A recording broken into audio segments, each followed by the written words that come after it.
All right, ladies and gentlemen, I think we are live on this beautiful Sunday. It is May 4th on a great Sunday. It is 4 p.m. on the West Coast and 7 p.m. on the East Coast. And just to make sure that everything is working properly here, if everyone can post hello or hey or what's up or happy Sunday or anything in the chat, in the live chat here, say where you're from to let me know if we are actually in fact live. I think we are. I'm still getting kind of used to this whole live streaming business. Yeah, there we are. Okay, I think we are live. Well, everyone, hey, thank you very much for tuning in today. Man, we have really a lot to talk about today. It's going to be a very exciting day, so make sure to stick around for the entire thing because I think the show is just going to get better and better the longer it goes on. We probably have a good 2-hour long show today, so it's going to be a great evening or a great late afternoon. Now, today we have a little bit of an update from the left side of the political aisle, from the Democrats, seeing what's going on over there, specifically from Stephen A. Smith. We also are, check this out, CNN is now in the business of interviewing literal cartel gang members, so we are going to see what CNN is up to with their ongoing discussions with literal cartel gang members, who they are interviewing at this point. We also have a little bit of an update, a little bit of a disappointing update regarding the Jeffrey Epstein files, so we're going to talk about that a little bit. Don't get your hopes up. The news is not exactly satisfactory, so we're going to talk about that here pretty soon. But really, the main event of the day, the bombshell, the big news of the day, right now there is a President Donald Trump CBS interview. Are we echoing?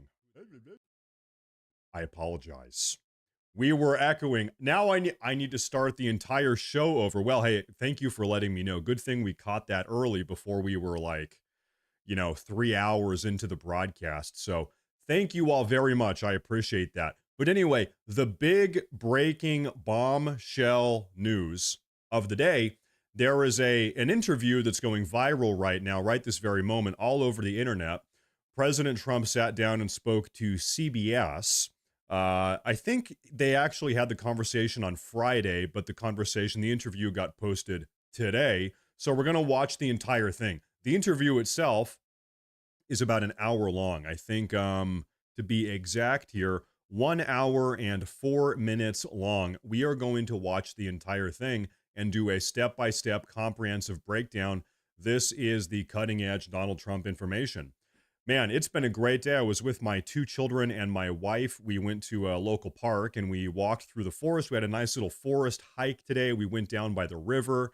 I've got a 4-year-old daughter and a 2-year-old son. We were throwing rocks into the water, and it was really just a great time. So I'm in a great mood today. I think today really is going to be a pretty fun show. It's going to be a little bit more of a relaxed show because we're going to be doing a little bit of reacting. We're going to be watching this hour-long interview, but anyway, I think this is going to be a really great show. So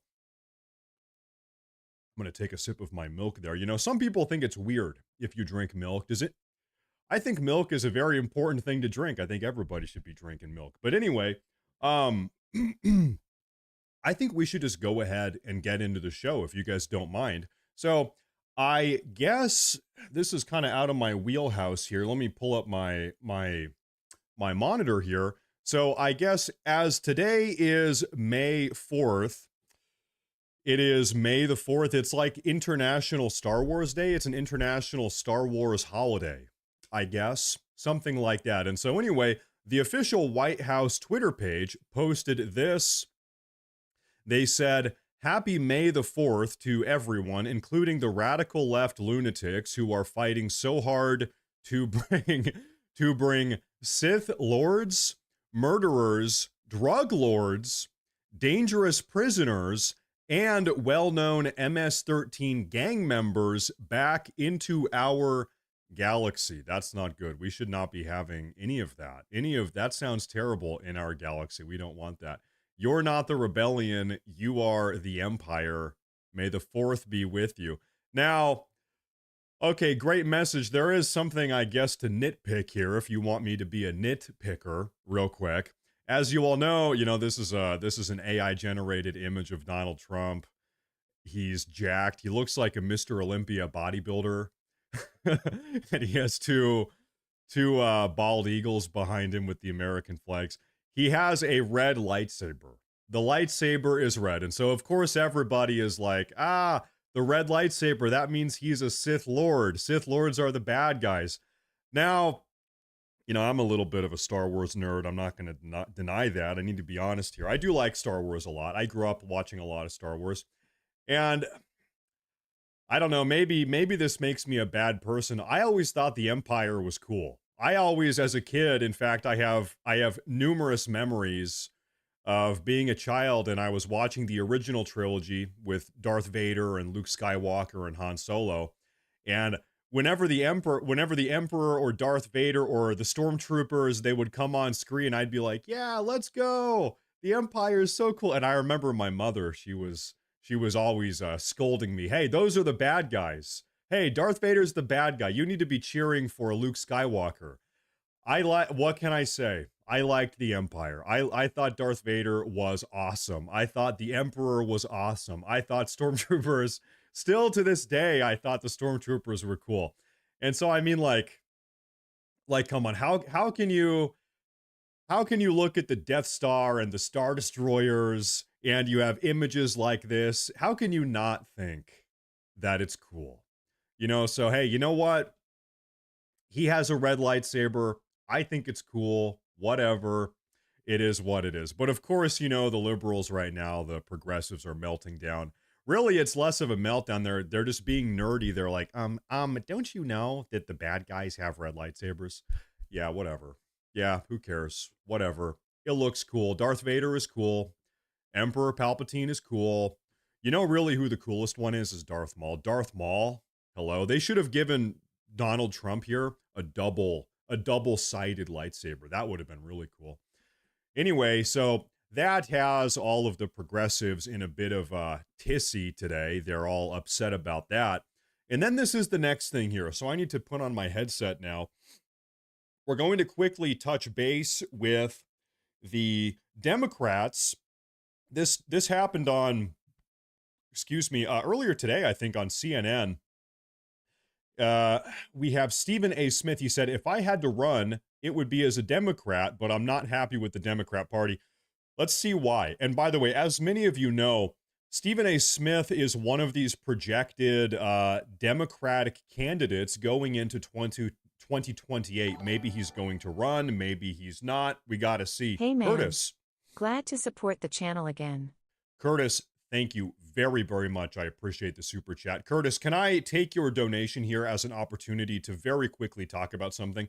I'm checking the comments on some of these live broadcasts, and not a lot of people, but I see a couple comments here and there, so I quickly want to address this. I see some people saying, can you turn off the super chats or mute the super chats because it's a little bit distracting from the show? I think I've actually spent a lot of time thinking about this. When do I want, how am I going to incorporate super chats, just like Curtis, very generous, thank you. When do I incorporate that into the broadcast? I've actually thought about this a lot, more than I would care to admit. What's the best way to do it? I've talked to my wife about it. Sweetie, what do you think about the super chats? And I think probably what we're going to do is just continue to have the super chats play out mid-broadcast. And I know that might kind of be, stop, start. It might kind of stop us a couple times, but I think it is important that you guys, if you want, can chime in and give your opinion on whatever we're talking about. If you want to add if you have a super important comment about Stephen A. Smith, you can say it right now. You can be a part of the show. I think that is an important thing. Yeah, it does make the show a little bit less official. It does make, it's not like a Fox News broadcast, but, it's okay. We're on YouTube. This is not, I don't have a multi-million-dollar production company. I'm just a guy in an office who has a webcam and also has a lot of opinions, I guess. I'm very opinionated. So, I think it's fine. We're just going to do the show and just let it be. And it is what it is. Australia is not real. Just ask a flat earther donated $2. Thank you very much. Yeah, we'll check on that. We cannot confirm or deny whether or not Australia really exists. We don't know about that. But thank you very much. Let's take a listen to what Stephen A. Smith has to say about the Democrats. If you were to run for president, though, it would be as a Democrat or no? You know what? I'm an independent. I'm a registered independent. I would lean who leans left. I'm fiscally conservative when it comes to my money. I'm socially liberal. I'm liberal when it comes to social issues, pretty much across the board. I believe in living and let living. So I'm a moderate, and I would say if I had to run, it would be as a Democrat. But I'm not happy with the Democratic Party. So the Democratic Party is presently constructed. It would pretty much need to be purged in order for me to assume that I would want to be associated with them and I would garner their support, because I don't like the way they've gone about doing a lot of things for a very, very long period of time. And I think that I don't view Donald Trump as winning the election. I view the Democrats as losing the election, as absolutely positively blowing it with some of their actions. And that's why I think that, again, if somebody was to associate me with that, the party is presently constructed where it leads so extremely left, or at least it spent the vast majority of time doing that. Oh, that is not something that I would vibe with at all. I would definitely be looking to be a game changer in that. All right, so we have a lot to unpackage here. Let's talk about the elephant in the room first and foremost. Yes, absolutely. People across the country are dissatisfied with the Democratic Party. The Democratic Party has their lowest national approval ratings of all time, like literally ever in American recorded history. The Democratic Party has their lowest approval ratings at this very moment right now. What is it? 23%. 23% of Americans nationwide approve of the current Democratic Party. That's bad. Meanwhile, that's bad. Meanwhile, President Trump has his highest approval ratings ever right now, according to multiple polls. 54% in that ballpark for President Trump. So this idea, let's segue on to another thing that he said. This narrative that he's pushing, this idea that, well, President Trump didn't win, the Democrats lost. So really, why does he say that? He's trying to paint this picture or push this idea that there's nothing really great about President Trump. There's nothing special about President Trump. He doesn't have a good platform. He's a nincompoop. Blah, blah, blah, blah, blah. So therefore, the only reason why he won is because the Democrats are so bad, I'm going to go. Do you think the Hulk has to use industrial strength lube? Yeah, you know what? Maybe we're going to find out some way. Here's what I'm going to do is I'm going to mute those. I think I can do that. Okay. Thank you very much for that. Now, this is kind of the situation. This is one of these like detached from reality takes that the Democrats have, is that, well, Trump, it's not possible that there's anything good or anything redeeming about Trump. So therefore, it has to be something else. Therefore, it means the Democrats are bad. What about both? What about the Democrats are terrible right now, and also President Trump has a very very good message that Americans across the country have received very well. Fact of the matter is, people love President Trump. Over half of Americans are on board with everything he's doing. Like we said, 54%. Now, let's talk about what it's going to take for the Democratic Party to come back from the brink of destruction, this catastrophic position that they are in right now, 23% national approval rating. What it's going to take, the Democrats are going to need a Donald Trump-like figure. And when I say that, I don't mean someone that has ideas or opinions like President Trump. Keep in mind, we're talking about the Democrats and left-leaning beliefs. What I mean is they're going to need a political figure, a politician, an outsider, somebody to come in and tear down the party and then rebuild it back up. That's what the Democrat Party needs, because right now, every single thing the Democrats are doing, Dave, thank you very much, every single thing they're doing is failing. Americans don't want anything to do with the Democrat Party. So in the very same way, do you remember, I'm sure you all remember how the Republican Party was prior to 2016, when President Trump kind of rebuilt the party in his Make America Great Again first image. The Republican Party prior to Donald Trump, you had a bunch of rhinos and you had a bunch of neocons. So if you compare the Republican Party in 2012, for instance, to the Republican Party in 2025, for instance, just a 13-year differential here, a little bit over a decade, the Republican Party is night and day different, right? Absolutely. So what I mean is Trump has torn down the Republican Party and he has rebuilt it in the image of Make America Great Again, of America First. In fact, maybe it's fitting to say, technically it is the Republican Party still, but in a lot of ways, I think it's more fair to call it the America First Party or the Make America Great Again Party. It is fundamentally different, right? Just in the time span of a decade. It's like before and after Trump. BC and AD, before Christ and after death. It's kind of like the Republican Party. It's like before Trump and after Trump.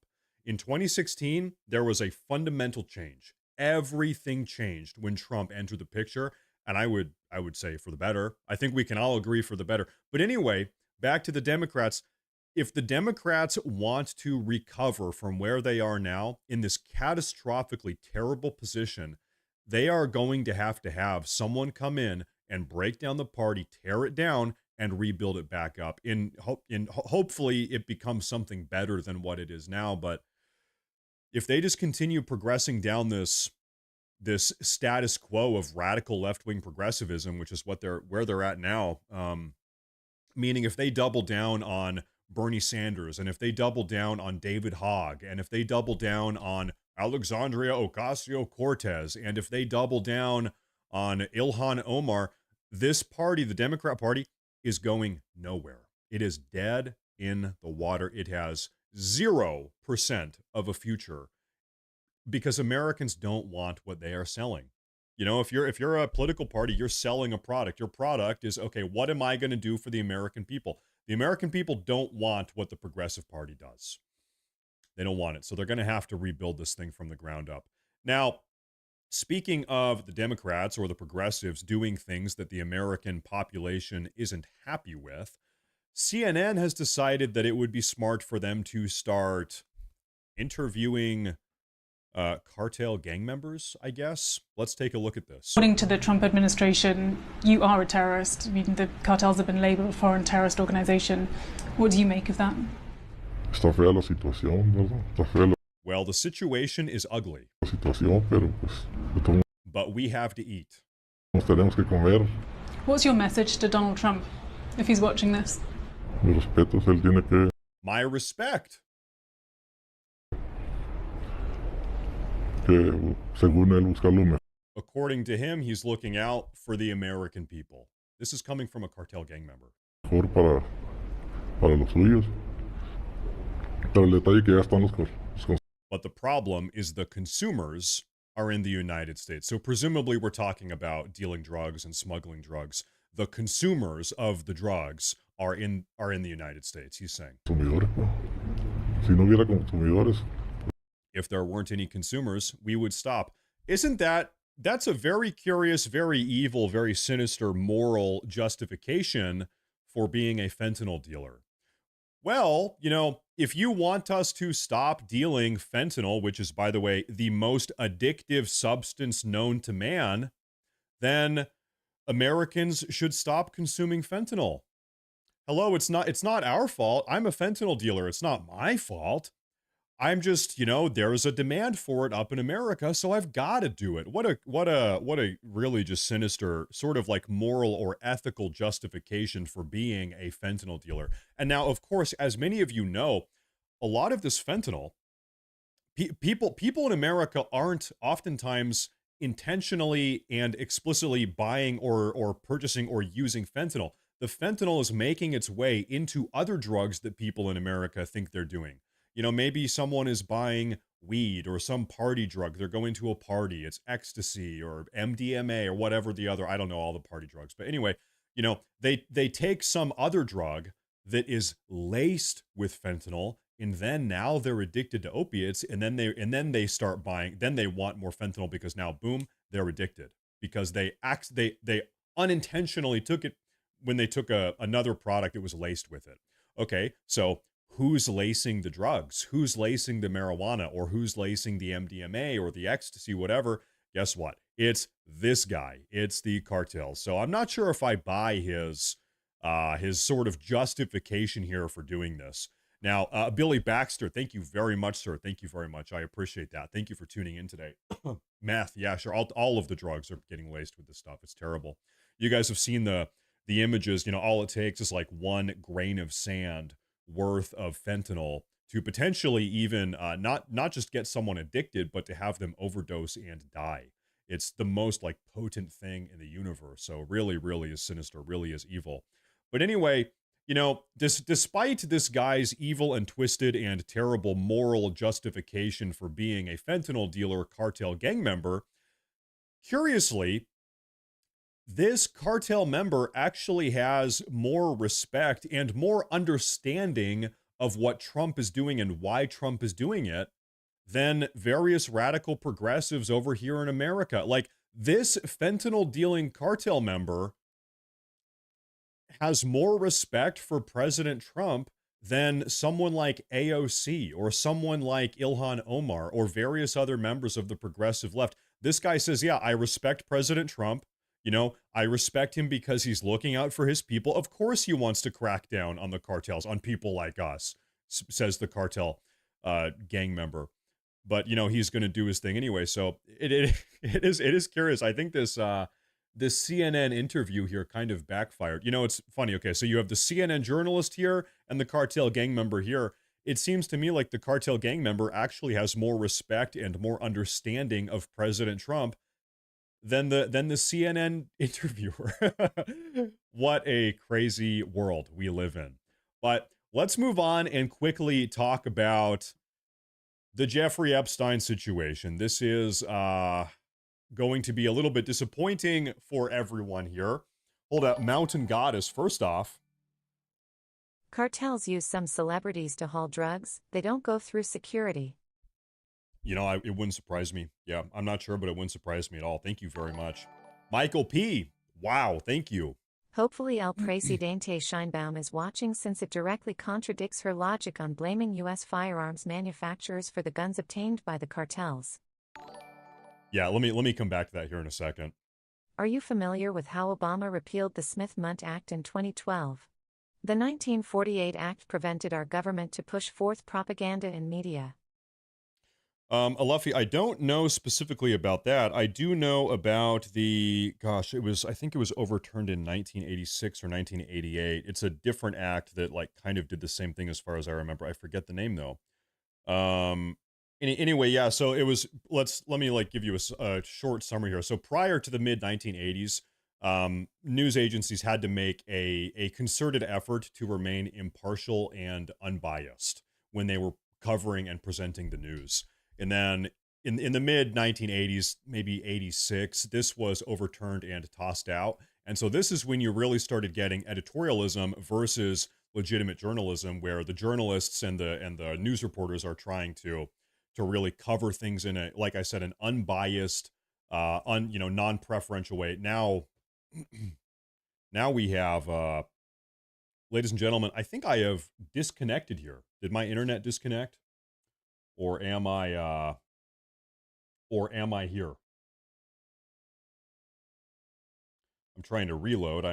Apologize for the break in the broadcast here. Okay, am I here? I'm sorry. Everything on my end just crashed. And so I just want to make sure that I am here. We're fine? Okay, thank God. I'm sorry. Everything on my end just who loves shut Trump down. in your channel.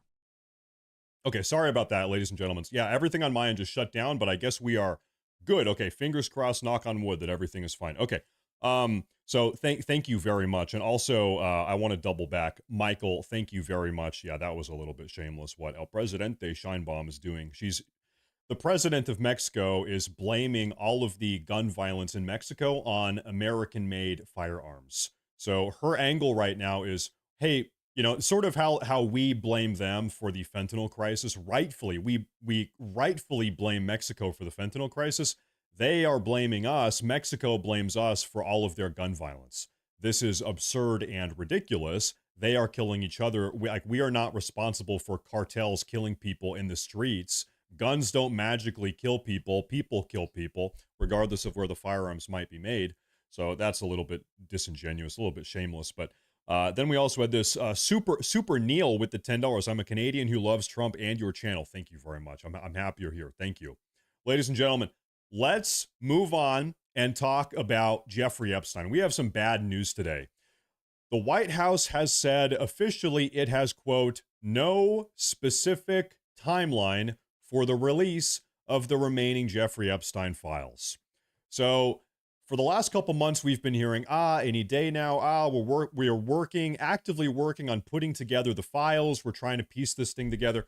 Well, now we don't even have a timeline anymore. Now, keep in mind, this was a couple months ago. The White House actually flew out a bunch of right-wing online content creators. Maybe you guys, I think that's Mike Cernovich. She's a Twitter person.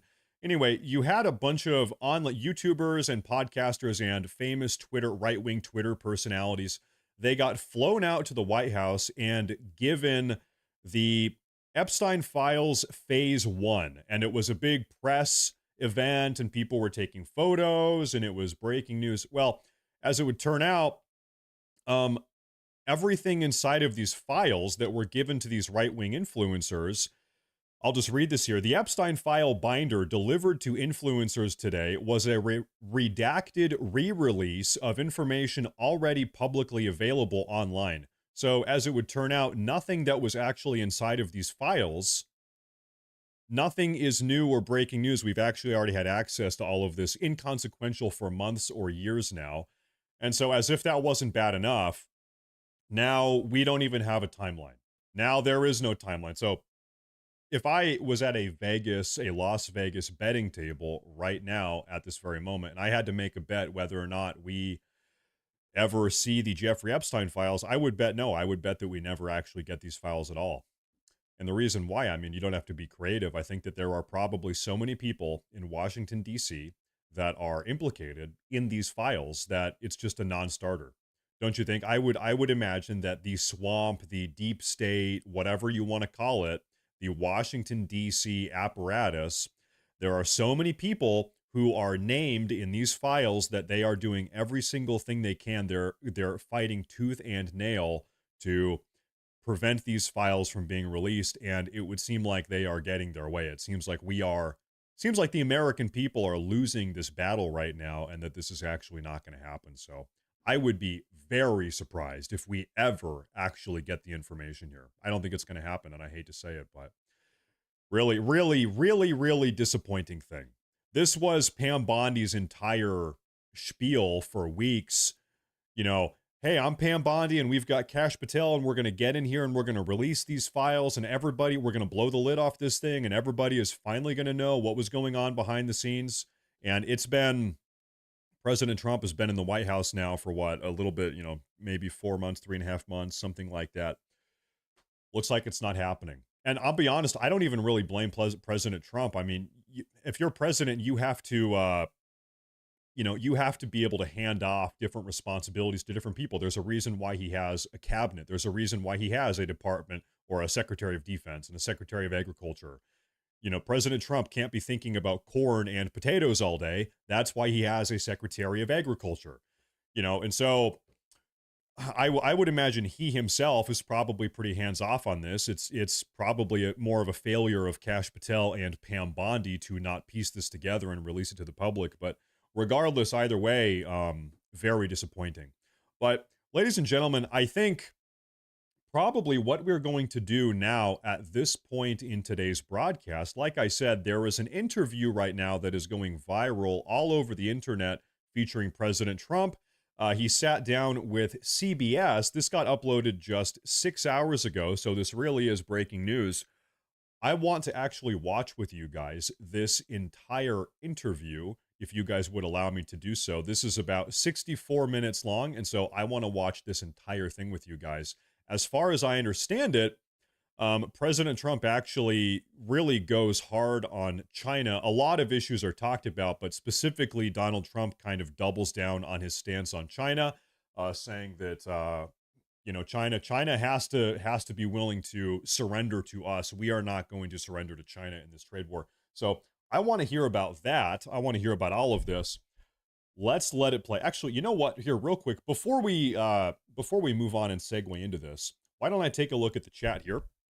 And I can talk to you guys here for a minute before we really start reacting to this. So hi, everyone. Hey, welcome to the show. It is Sunday. Like I said, Going forward, every single Friday, Saturday, and Sunday, we are going to be doing a live broadcast just like this at 7 p.m. Eastern, 4 p.m. Western. Now, there is something that I wanted to, before we really get into this, I want to show you something here. So, I have a video editor that I've just started working with a couple days ago, and the highlights from all of these live broadcasts are going to get uploaded onto this YouTube channel, Matt Morris Highlights. So if you guys at any point in the future want to go back and watch a highlight from these live streams, like if you want to go back and hear about the Pam Bondi, Jeffrey Epstein thing that we just talked about, you can go to that channel. Everything is going to be re-uploaded on that YouTube channel there. And so that's kind of the situation. Don't be a fake right-wing media grifter, Matt. You want to know something? I hate to break it to you. I really am genuinely radically right-wing. In fact, I'm so right-wing, I tend to not call myself a conservative. I am a regressive. You've got progressives, you've got conservatives. I am a regressive. I want the country to go backwards a little bit. So I am not a right-wing grifter. I'm the real deal. Matt, congratulations. I see the numbers of subscribers jumped a few thousand since last evening. Oh, I try not to check on a daily basis, but you're probably right. Hold. Thank you. Thank you. Hold. Dan Bongino would tell us to hold. We needed to be patient and have faith in these we elected. I trust Hump and Vance, so I will hold. I mean, you don't really have an option otherwise, right? Let's say you didn't want to hold. What would you do? Nothing. So, we're all just kind of along for the ride. We put President Trump in office, and we can only hope that they actually release the Epstein files. I think they're probably not going to, but I hope I'm wrong. However, that being said, I do think that there is a value to kind of complaining a little bit, if that makes sense. I think there is a value to putting social media pressure on the Trump administration. Hey, listen, as a reminder, this is one of the reasons we voted for you. Hey, reminder, Epstein files, reminder, Epstein files, reminder, we still want the Epstein files. I think there is a little bit of value in voicing that dissatisfaction. Hey, you got to do this. Hey, remember, you said you were going to do this. We want you to do this. I think that actually has value. I think I think our voice matters. So I'm not really the type of guy that wants to sit here silently, just kind of waiting, hoping that things happen. I think it's important to talk and let them know, hey, listen, we want this to happen. Hey, you got to do this. This is one of the reasons why we voted for you. You got to release the files. I think that is important. So that's kind of my take, at least. So we got to complain. Keep complaining. It's your American right. It's your American First Amendment right to complain. You have to complain. Okay. I think at this point, ladies and gentlemen, I think we should go ahead. Let me get set up here. All right, ladies and gentlemen, we are going to start this viral interview featuring President Trump, where he sat down with CBS, and we're going to let this play. Real quick first, though. I really wish the movement would have spoken up more forcefully on Trump to stop trolling Canada about statehood. It hurt Poilievre. You know what? I think Poilievre hurt himself. I think Poilievre was thrown a softball, and it's not that he whiffed it. He didn't even swing. Poilievre decided to copy the rhetoric of the progressive Canadian left. And by copy the rhetoric, I mean he just got mad at President Trump. He started clutching his pearls and getting mad at Trump. What Poilievre should have done is say, you know what? If you elect me to be Prime Minister of Canada, I will work out a deal with President Trump.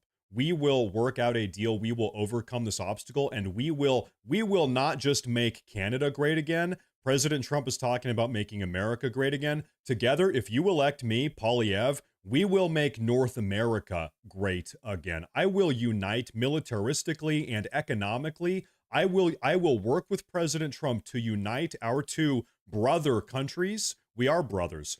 I will unite our countries in ways you've never seen before, and it will usher in a new era of Canadian prosperity.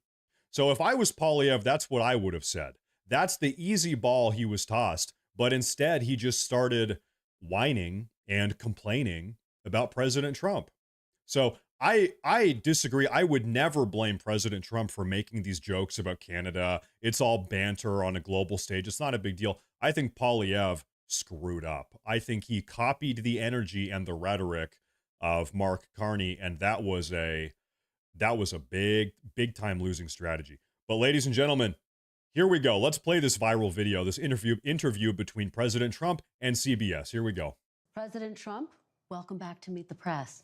Thank you very much. Thank you so much for being here to mark your first 100 days in office. It has been an incredibly busy 100 days. You've signed more than 140 executive orders. You've been focused on the border, the economy, foreign policy. What is your biggest goal in the next 100 days? Well, I think we're going to see a lot of results. We've already seen them on the border. We have the best border in the history of our country. It was 99.999, and nobody ever thought that was possible. In fact, Biden, if you remember, said he has. Well, I mean, he's going to say it here. Remember hearing from the Democrats for months about how they needed to have a bipartisan border bill? There's no way we can shut down the southern border unless we have this bipartisan border bill. Otherwise, it's impossible. Yeah, well, as it would turn out, that was entirely wrong. They were gaslighting Americans for months, for years. To get legislation. And I said, no, you just need a new president. And I guess I was right. We have the best border we've ever had. We're doing great on illegal immigration. We are being hit hard by judges that I think they're trying to take away the power of the presidency. I was elected in a massive landslide and a big vote. We won the swing states. We won the popular vote. We won the district votes by tremendous numbers. We won everything. And one of the primary reasons I was elected was to get people out of our country that were allowed. We have prisoners, we have murderers, we have terrorists in our country, we have people from mental institutions that are seriously insane. They all came in through Biden's open border policy, and I was elected to get them out and to seal the border, but to get them out. And we'll have. And so what the progressive left is doing, what they have realized that they can't win the competition of democracy. They lost every single swing state. Their national approval ratings are the lowest they have ever been. The Democrats, the progressive left, the Democrats, they lost the House, they lost the Senate, they lost every single swing state, they lost the Oval Office. This is a fun fact that no one really talks about. Every single state in the union, all 50 states voted red in 2024 at a higher rate than they did in 2020. That is to say, every single state in the country in 2024 had a rightward, a pro-Trump, a red swing to the right. All 50, every single state did that, okay? Not that Trump won every state, but every state moved to the right, is what I'm trying to say. So when we talk about a massive nationwide mandate that was given to President Trump, it's these things that we are talking about, on top of the fact that President Trump was the first Republican to win the popular vote in 20 years. The last Republican to actually win the popular vote, not that that matters a whole lot, I guess, but it was George Bush in 2004 after 9/11, right? So, very unique circumstance. So anyway, the point is the Democrats, the progressives have realized that they are non-competitive in a democracy. They can't win in the competition of a democracy because their beliefs, their opinions, their political platform is so unacceptable to Americans nationwide. Okay, so what is their new strategy? Now you understand why the progressive left is weaponizing the judicial system. If they don't have any power anywhere else in the House, in the Senate, in the White House, in the state legislatures, whatever, what do? They weaponize the judicial system, the Supreme Court, and also the federal judiciary, which is what we're seeing every single day. Okay? That's why they're doing this. It is the federal judiciary, really specifically, is the one last place where arguably the progressive left has some ounce of power, and they are using that power. Yes, they are. Have judges, they're activist judges. They're saying, well, you don't have the right to take out murderers and people that you don't even want to talk about. These are really some really bad criminal people, and they're here illegally. So, they talk about your next question will be due process, but they talk about due process, but do you get due process when you're here? Keep on keeping on, Matt. Thank you, Peace Miller. Thank you very much. Thank you. Illegally. We're going to talk about all of that. We are going to talk about deportation, but I want to start on the economy, sir, which obviously the biggest issue for voters. We got new numbers today, better than expected job numbers. Much better. At the same time, the economy shrank in the first quarter. You've been arguing all week that this is President Biden's economy. Is this now your economy, sir? Well, I think certain aspects of it are. Costs are. I was able to get down the costs, but even that, it takes a while to get them down, but we got them down good. We lost $5 to $6 billion a day with Biden. $5 to $6 billion. And I've got that down to a great number right now in a record time. You know, we're talking about 100 days. Well, now as a consequence of these tariffs, the country is bringing in $5, $6, maybe $10 billion a day. A day. But just think of what that is. $5 billion a day we're losing on trade. And we were very tough with China, as you know. We put 145% tariff on. Nobody's ever heard of such a thing. And we've essentially cut off trade relationships by putting that much of a tariff on. And that's okay. We've gone cold turkey. That means that we're not losing. You know, we lost $1 trillion to China. $1 trillion. That means we're not losing $1 trillion when we go cold turkey because we're not doing business with them right now. And they want to make a deal. They want to make a deal very badly. We'll see how that all turns out, but it's got to be a fair deal. But think of it. We're losing $1 trillion. And that was a big part of the $5 million a day. And I want to talk about China, but just staying on this idea of the economy. On the eve of your inauguration, the stock market spiked. You called it the Trump effect. Are you? It spiked because I was elected president. Well, it didn't spike because of anybody else. It spiked because they see what I'm going to do. They know what I'm going to do with the tariffs and everything else. And I think it's actually working out better than we anticipated. Did you see oil prices? Did you see gasoline is now below, in many cases, in many states, below $2 a gallon, $1.98, $1.99, $1.97? We're going to talk about the stock market dip, the tariffs here in a second. This is something that we as Americans are going to have to accept and get comfortable with at some point, if not now, in the very near future. The trajectory that our nation has been on for decades now is unsustainable. We have been kicking the can down the road. You can talk about national deficit. You can talk about national debt. You can talk about our trade deficits. You can talk about these trade imbalances that we are right now trying to rectify with these Liberation Day tariffs. We have been in the pursuit of short-term profit, of short-term gain. We have been screwing over future generations of Americans. That's just the reality. If we don't solve our economic, our trade deficit, our financial problems as a country now, then your kids are going to have to solve them, or your grandkids are going to have to solve them. I can't, I'm a young father. I'm 31. My son is 2 years old. I can't look my son in the eyes and say, "Oh, listen, yeah, I'm not going to vote for candidates that will fix the economy because maybe you can do that 30 years from now. Hey, son, hey, my 2-year-old son, I'm not going to try to help fix the problems now because maybe you can fix the problems someday 30 years from now." No. We as Americans have to come together and say at some point, listen, the buck stops here. The buck stops with me. We have to bite the bullet. We have to fix these issues. The way we have been operating as a country for decades is unsustainable. And if that means we are slightly uncomfortable now, if that means that, we have to take a brief dip in the stock market or whatever, while we rebalance everything, then so be it. And luckily, it seems like that short-term pain process is kind of already over. The stock market has already recovered.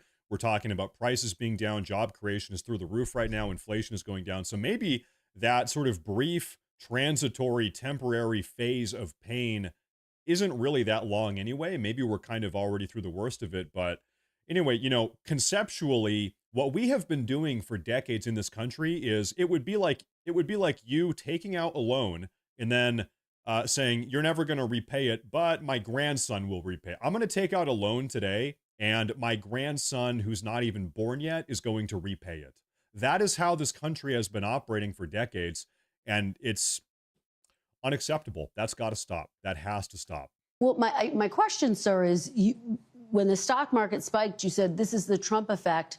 When the numbers weren't so good earlier this week, you said it's the Biden effect. Are you only taking ownership of the good numbers and not the bad numbers? I think he did a lot of very bad things, and despite some of the bad things, we're overcoming them. But he was bad on the border. He was bad on the economy. We had the worst inflation in the history of our country.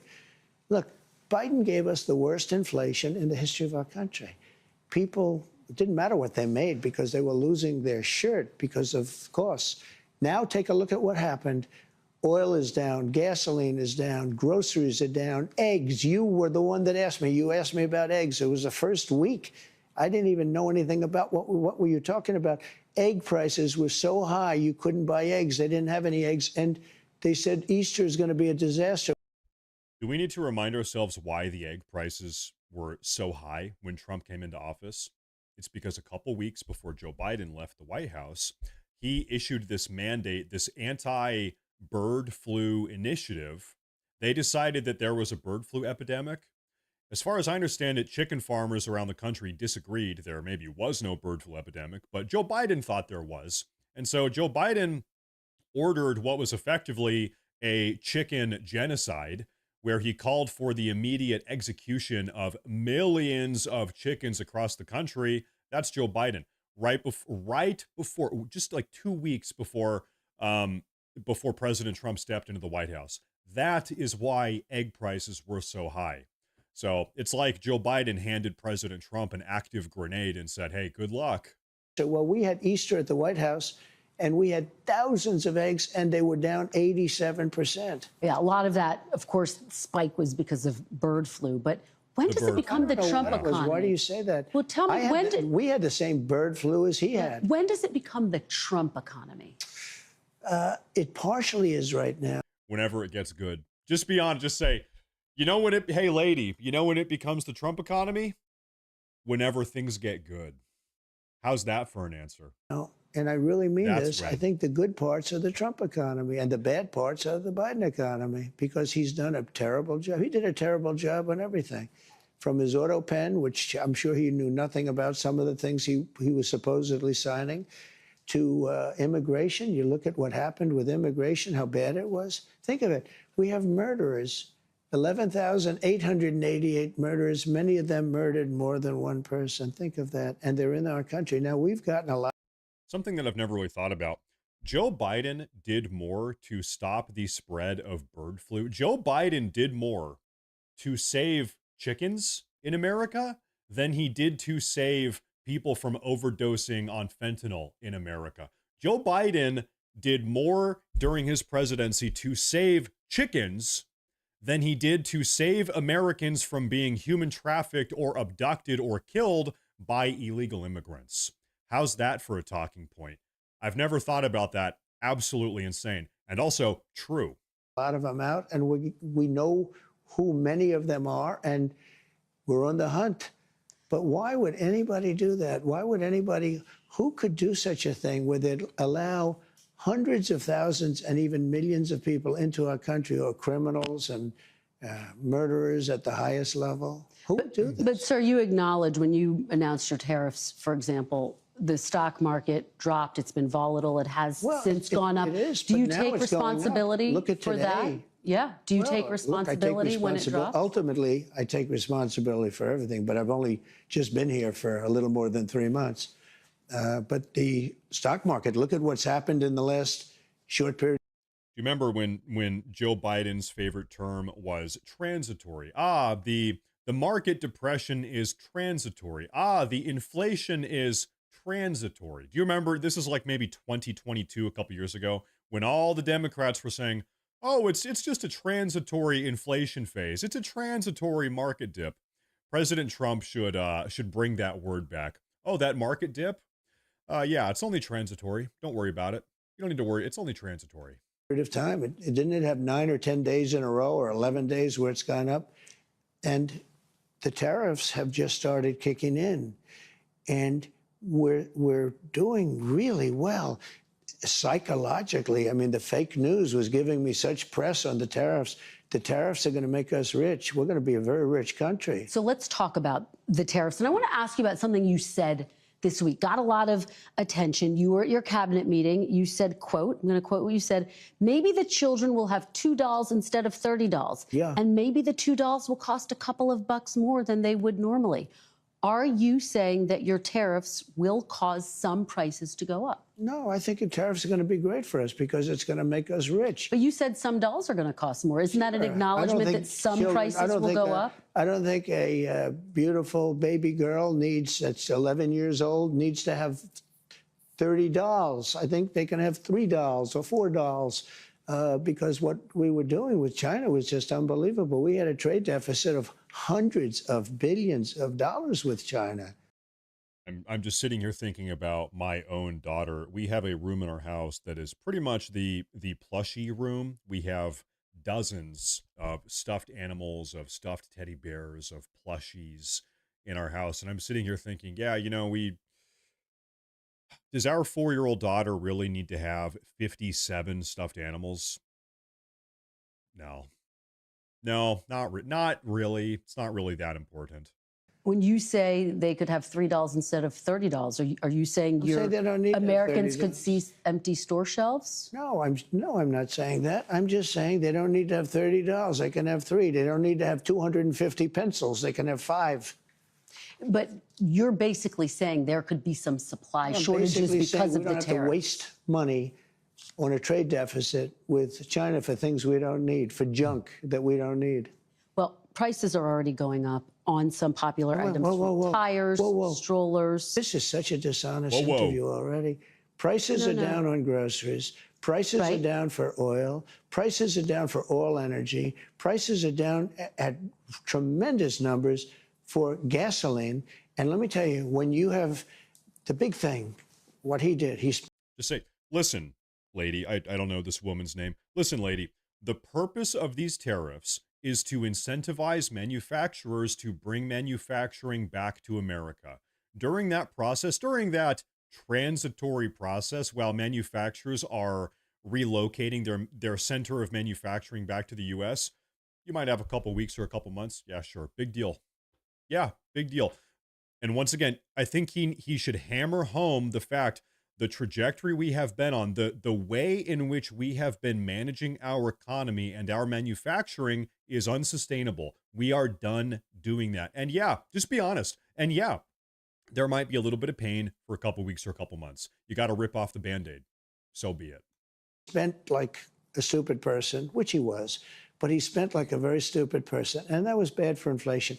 But what really killed us with inflation was the price of energy. It went up to $3.90, even $4, and in California, $5 and $6, right? Okay. I have it down to $1.98 in many states right now. When you go that much lower on energy, which is ahead of my prediction because I really thought I could get it down into the 250s. We have it down at $1.98 in numerous places. But when you say costs are going up, even mortgage rates are going down. Well, but let me give you some examples. These are actual examples. So you're saying the prices that are going down, some prices are going up. Tires, strollers, some clothing in the wake of your tariffs. Excuse me, that's peanuts compared to energy. Energy is 60% of the cost. But sir, you energy is the big. You campaigned on a promise to bring prices down on day. Well, I don't know when you say strollers are going up. What kind of a thing? I'm saying that gasoline is going down. Gasoline is thousands of times more important than a stroller someplace. But what do you say to Americans who say they voted for you because they want and they need relief right now? And they're getting it. Right now? What about those even mortgage rates? Different items I just mentioned. Mortgage rates are going down despite the fact that we have a stubborn. I feel like I have to hammer this point home again. The way that our leadership has been managing our economy for decades now, where we are exporting our labor and exporting our manufacturing to a third world country that is ideologically opposed to everything we do here in our country in every single way, a country that is an enemy of ours for all intents and purposes. We're talking about China, that also has slave labor. If we don't engage in some sort of American worker protection programs to repatriate our domestic manufacturing sector, to bring back those jobs, we are going to continue getting screwed. This obsession with what about in the now, in the moment, immediate. We have to have maximum money now. Listen, if we don't have a 5, 10, 15, 20-year, 30-year plan as a country, then we're not going to have a country. China has a 50-year plan. China has a 100-year plan. And by the way, they have been destroying us for decades because they have a long-term plan. Our plan is at most 4 years because our presidents are thinking, I've got maybe 2 years or 3 years before I have to run for re-election. And then, so our country is almost kind of schizophrenic in a way, where it's like every 4 years we've got a different plan because we have a new president, or maybe even every 2 years because we have midterms and they lost the House and they got the Senate, whatever. We have a schizophrenic country. Our plan, in regards to our plan, to the direction in which our country's operating, it's going to be very, very hard to compete with a country that has a 50-year plan or a 100-year plan, China, unless we get our head on straight and come together and say, listen, we need to bring these jobs back to America. And once again, if that means short-term pain or short-term suffering or a 13% increase in the price of a stroller for the next year or maybe just a couple months, we have to do that. There is not another option. If we continue delusionally walking down this path of exporting everything we have to China, we are not going to have a country anymore. So I don't want to hear about a 13% increase in stroller prices when we're going to have a 100% decrease in having a country. Meaning we're not going to have a country anymore if we continue down this path. Something has got to give. Something has got to change. So screw the 13% increase in stroller prices or banana prices or whatever dumb thing she's going to talk about. We are saving America. That is what this is about. And if we don't do it now, then it's never going to happen. It's going to be too late. And it's over. Then it's over. And fed. But you said even dolls could cost a couple bucks more. Maybe they might, but you don't need to have, as I said, $35. You can have 2, 3, 4 and save a lot of money. We don't need to feed the beast. I guess you're talking about this transition cost. How long should people expect that transition to last, Mr. President? I can't tell you that. I can tell you that we're making a lot of money. We're doing great. Again, we're losing more than $5 billion a day. $5 billion a day. You don't talk about that. And right now, we're going to be at a point very soon where we're making money. I'll tell you something right now. Everybody has these ongoing debates. What led to the downfall of the Roman Empire? Man, they conquered the known world. They were wealthy. They were rich. Why did the Roman Empire? You want to know why the Roman Empire fell? It's because of women like this in purple. This woman in purple who's sitting here. But what about a 13% increase in stroller prices? What about that? Listen, this inability to grapple with long-term decision-making in favor of short-term, immediate, feel-good, in-the-moment decision-making. Once again, unless we have leaders that are able to think about the future of the country in long-term goals, long-term objectives, we are screwed. It's people like this woman here. These are the people that, like, I hate to be, I don't want to come off as being exaggeratory or hyperbolic or, Chicken Little, the sky is falling down. But really, if too many people in the country are like this woman in purple, then we don't have a country anymore. Seriously, like it is that the situation here is that serious. It is that dire. If too many people agree with her, then we don't have a country. Every day. Look, how soon? We were losing hundreds of billions of dollars with China. Now we're essentially not doing business with China. Therefore, we're saving hundreds of billions of dollars. Very simple. You take me to my next question, which is about China. They've been making a number of public statements. Very positive statements the last 24 hours. Well, and most recently, they said before talks could happen, the U.S. would need to remove unilateral tariffs.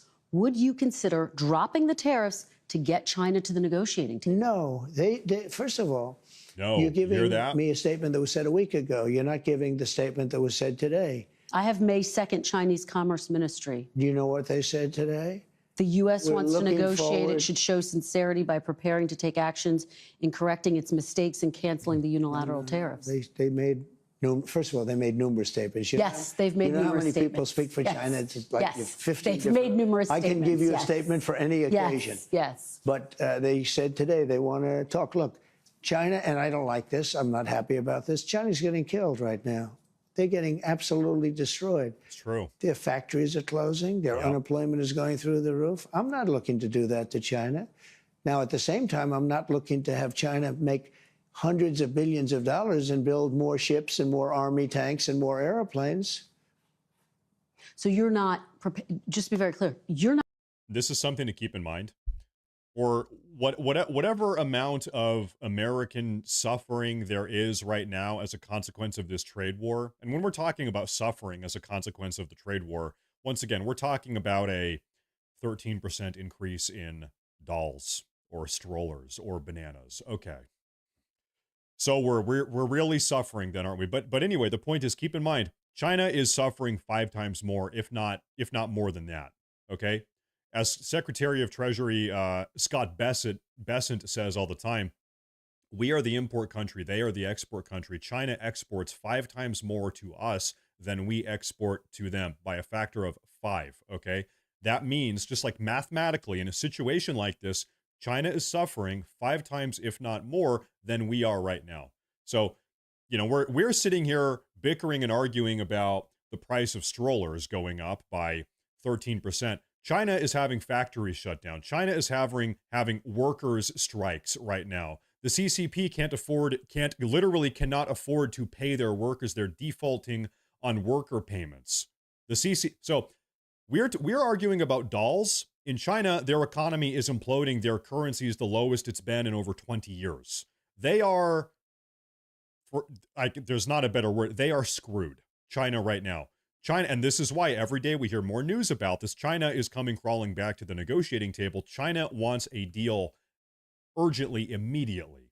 China does. Not dropping the tariffs against China to get them to the negotiating table. Those tariffs are staying on. Why would I do that? Would you lower them? At some point, I'm going to lower them because otherwise you could never do business with them. Yeah. And they want to do business very much. Look, their economy is really doing badly. Their economy is collapsing.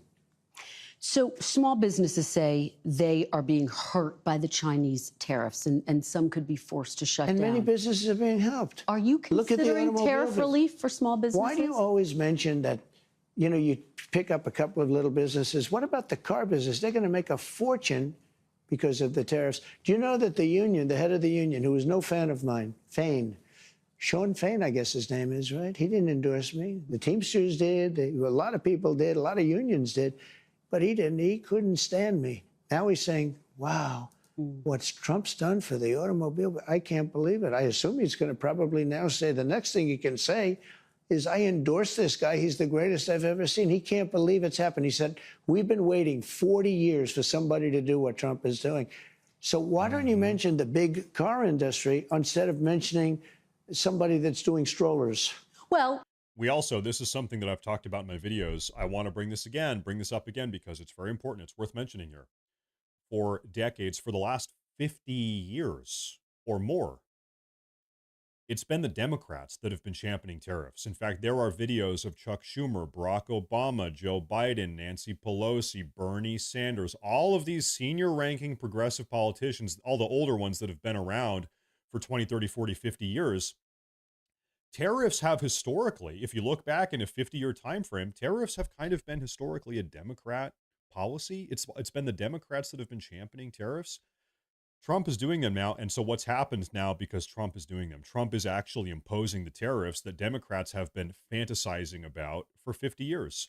Now, immediately, oh, tariffs are the worst thing in the world. Oh, we got to get rid of tariffs. Oh, these tariffs, they're going to, be catastrophic for the American economy. It's like, hold up, listen, Chuck Schumer, hold up, Nancy Pelosi, hold up, Bernie Sanders, hold up, Joe Biden, hold up, Barack Obama. You guys, just a decade or whatever, you guys were talking about tariffs for the last 50 years. What do you mean they're terrible for the economy? In fact, if you want to get kind of funny here, there are videos of Ronald Reagan, actually, criticizing tariffs. Ronald Reagan, comically enough, was a big opponent of tariffs. Go back to the 80s, it was the Democrats that were pushing for tariffs. But now, because as you all know with Democrats, it's maximum hypocrisy, rules for thee, but not for me. Now, because evil President Trump is actually doing the tariffs, now tariffs are the worst thing in the world. How funny is that? I'm just asking you about small businesses. Are there any discussions about giving any relief to small businesses? They're not going to need it. Okay. They're going to make so much money. Are these tariffs? If you build your product here. Remember, there are no tariffs if you build your product here. It's very easy. It's very simple. Are these tariffs permanent, Mr. President? True. Depends on what you're talking about. One of the things that is going to bring and has brought, so I think we probably have close to $9 trillion of investments coming into this country. Democrats are mad that President Trump is doing what they promised and very well at it. USA emoji. Well, Rio, thank you, by the way. What we know to be true is that the Democrats don't actually have a sincere investment in actually enacting any of the policies that they talk about. So whatever policy point the Democrats are saying, we need to do this, we need to do that, they're not going to do anything. If they are ever actually given it's easy to say we're going to do this when you don't have the power to do it. Whenever they do have the power to do these things, they don't do them. So they'll scream, they'll hop up on their soapbox and say, yeah, we're going to do this and we're going to do that. But you'll notice the second they're in control of the country, they don't do anything good. They don't do anything beneficial. It's only when they're not in control, when they're not running the country, then they're talking about all the things they're going to do, but they never actually do them. Country. If you look at other presidents, there's never been anything like that. This is over a period of 2 months. You got to give me a little break on the 1 month because we're 3 months. But, let's say we had to get started. We had a lot of fake news at the beginning, so we had to beat that down. But so let's say in 2 months. So in just a short period of time, a matter of a couple of months, we have the largest number ever in history invested in the United States and committed. Over we $5 have trillion. Between guaranteed spoken for and people that are going to make a decision and announce it pretty soon, close to $9 trillion. We've never had anything close. Now, that's Apple building $500 billion worth of plants. They always built their plants in China. Now they're building their plants over here. That's the biggest computer company, the biggest chip company in the world. The chip company from Taiwan, which is the biggest in the world, is committed for $500 billion. Another one's committed for $300 billion. We have companies, nobody's ever seen anything like it. And let me tell you the other thing, very importantly, automobile companies, plant after plant after plant, Toyota, Honda, Ford, General Motors, Stellantis. I mean, nobody's ever seen anything like it. And I don't like this, but it happens to be. They're stopping work in Mexico and they're stopping work in Canada and they're all moving here. This is important, though. You're not taking the possibility that these tariffs could be permanent off the table. Some of them. Oh, I wouldn't do that because if somebody thought they were going to come. When we say these tariffs, right now Trump has imposed a bunch of different tariffs on a bunch of different countries, different rates, different deals. I think there's not all tariffs are equal. Different tariffs are being placed for different reasons. Some tariffs are negotiating tools. Like if you look at the tariffs that Trump imposed on Mexico and Canada, why did he do that? Trump imposed these tariffs on Canada and Mexico because he wanted them to help secure their side of our shared borders. So those were trade leverage or negotiating leverage to get them to help us secure the border, which is very different than the type of tariffs that he's imposing on China, which is meant to, make them come to the table and drop their lopsided trade deals on us. So different negotiations. This idea that, all of the tariffs are exactly the same in every single circumstance and that they're all equal in every way, I think that's just not the case. Every country, every tariff applied to every unique country is kind of a different deal, a different negotiation that's going on, and they're applied in the first place for different reasons. Come off the table. Why would they build in the United States? Ask you You about, understand that, right? Yeah, but that's why I'm asking, because there's a lot of, I think, uncertainty for CEOs, for business owners. They want to know, See, I don't are think these there is tariffs uncertainty. permanent? I think there's only uncertainty in the fake news. I don't think there's uncertainty. I mean, I've been very rigid, very strong on it, but I will say I'm flexible. Like with respect to parts made outside of the country, I gave the automobile companies a little extra time. You know, you're talking about 15% and then 10% of the parts put in a car. I gave them a little extra time without penalizing them.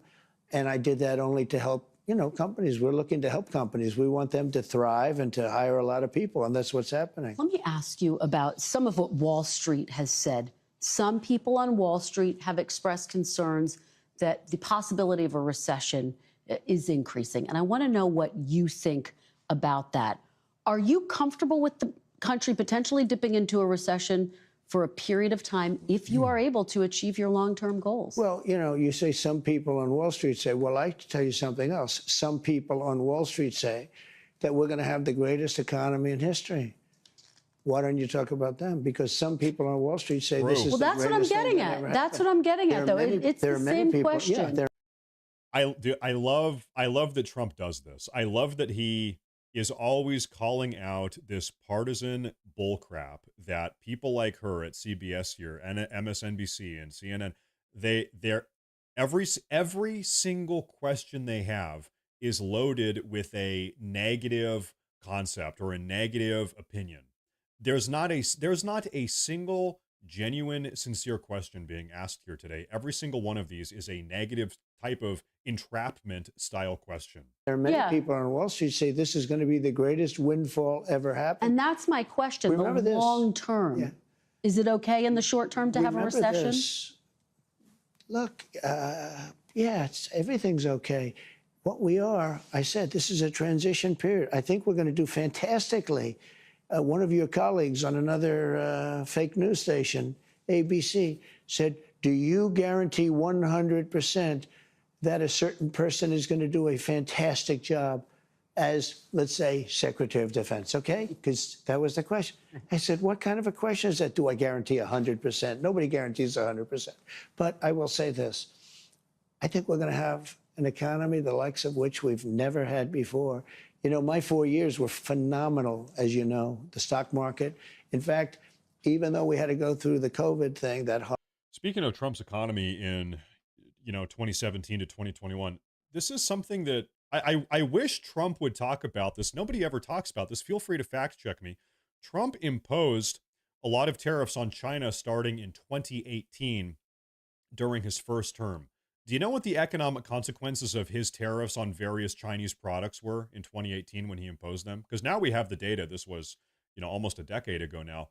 There was I think a 0.13 increase in the consumer price of the associated products here in America. But also his tariffs, they repatriated 135,000 jobs back from China into the United States. So you have kind of an equation, let's call it an algebraic equation. What is worth more? A 0.13% increase in the price of goods here. So you're paying more, 0.13% more, but we have 134,000 more jobs in the country. I'll take the jobs. I will happily pay 0.13% more on my products than whatever. Yeah. So that's something that nobody ever talks. Feel free to fact check me on that. You pulled up on Grok or ChatGPT or whatever. But this is not Trump's first rodeo. This is not the first time he's leveraged trade tariffs against China. He did it very successfully in 2018. Horrible situation with COVID. We did numbers, and when I handed it over, the election was rigged, and because of that, we have a lot of problems, by the way. But when I handed it over, what happened? The market was higher than it was previous to COVID coming in. Yeah. Nobody could believe it. The stock market, I'm talking about. I don't want to look back, but you did take your case to court about that. Back. You took your case to court about your allegations against the election. Let me ask you, There's no question about it. The election was rigged. I see this comment in the chat. These people would rather have slave labor than pay higher prices. I am telling you, I don't want to be over the top here, but genuinely, seriously, this is true. It's this type of person, this type of radical progressive, this woman in purple here, who in 1860 would be interviewing Abraham Lincoln, and she would be sitting down talking to Abraham Lincoln. She would be saying, But Abraham Lincoln, if you abolish slavery, don't you know that the price of cotton products will go up? How are you going to address the price of cotton goods if you abolish slavery? These people have zero self-awareness. They are genuinely defending Chinese slave labor in the pursuit of cheaper plastic bullcrap coming out of China that no one needs. They are totally and completely out of touch with reality.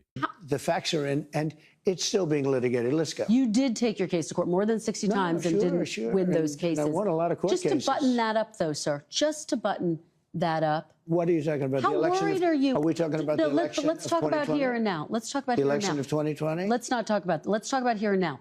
Are you worried about a recession? No. Okay. No. No. I think we're going to have the greatest economic. I mean, are you worried it could happen? Do you think it could happen? Anything can happen, but I think we're going to have the greatest economy in the history of our country. I think we're going to have the greatest economic boom in history. Let me ask you about this call to Amazon founder Jeff Bezos this week in response to a report that Amazon was going to display tariff costs next to product prices. Are you going to punish CEOs who increase their prices because of tariffs? I think what is a great misnomer is the word tariff in many cases. It's not, to me, I don't view it as a tax. I view it as an incentive for people to come into the United States and build plants, factories, offices, a lot of things. I think it's an incentive, but the thing that's not known is if you look back and see, oftentimes like China or Vietnam or other countries, not just China, because China's an abuser, but there are other abusers. Many of them are friends, the so-called, I say friend and foe, and friend is oftentimes worse than foe. But what people don't understand is, and this is a lot, the country eats the tariff, the company eats the tariff, and it's not passed along at all. Well, Let me ask you guys a question, or rather, let me tell you guys something here. The next time you are talking to someone in real life who tries to tell you that, oh, well, a 20% tariff necessarily increases the price of the product by 20%. That's just, because that's the progressive narrative. That's the narrative from the Democrats. If Trump imposes a 20% tariff on diapers coming out of China, then diaper prices will increase in America by 20%. And you're just supposed to agree with them. You should ask them, do you have any proof that that's the case? Give me an example of when that has happened. 20% tariff for 20% price increase. Can you give me an example of that? Because I guarantee you they will not have a single example of that ever being the case. That's their, kind of presupposition that they just expect you to go along with and not argue about, but it's wrong and it's not true. And they can't fact check that, or they can't substantiate that claim at all whatsoever. So never just accept that. That's one of these like rhetorical traps that they will engage in. It's not true. It kind of maybe sounds true if you don't think about it too much. Oh, 20% tariff, 20% increase in goods. Okay, I'm not going to think about it too much. Ask them to prove it, because it's not true and it's not the case, and it has never been true. CEOs are saying they're going to have to pass it on. So how do you deal with those CEOs? But the company, how do you deal with those CEOs? China is eating the tariffs right now. What do you say to those CEOs who are saying we might have to pass this on to the consumer? Well, they say that because maybe it's to their advantage to say it. Will you punish them? No, because you know what? I want them to build plants in the United States. That way they don't have any tariffs. See, tariffs will, and not only will, look at what's happened. In 2 months, we're close to $9 trillion of investment. We've never been anywhere near that. What did you say to Jeff Bezos? He's just a very nice guy. We have a relationship. I asked him about it. He said, well, I don't want to do that. And he took it off immediately.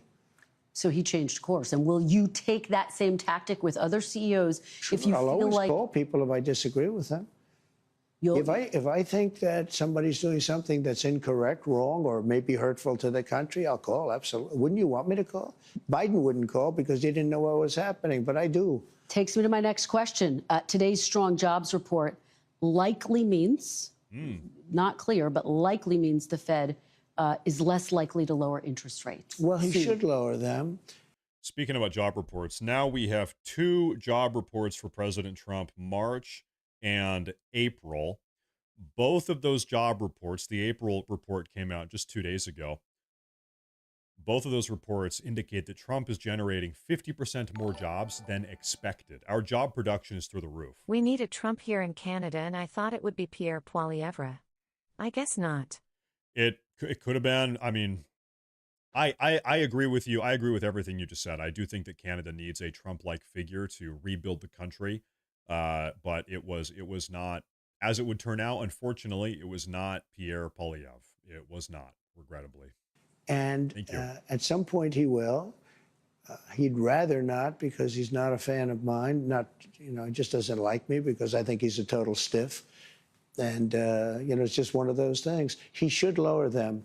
And I wish the people that are on that board would get him to lower, because we are at a perfect time. It's already late, but he should lower interest rates. Do you rule out removing Fed Chair Jerome Powell? I'm not, I get to change him very quickly anyway. It's in a very short period of time. In 2026. You're not going to remove, you don't have plans to remove him before 2026 when his time's up? That was a total, why would I do that? I get to replace the person in another short period of time. Okay. This week, you reshuffled. So once again, we talked about this on yesterday's live broadcast.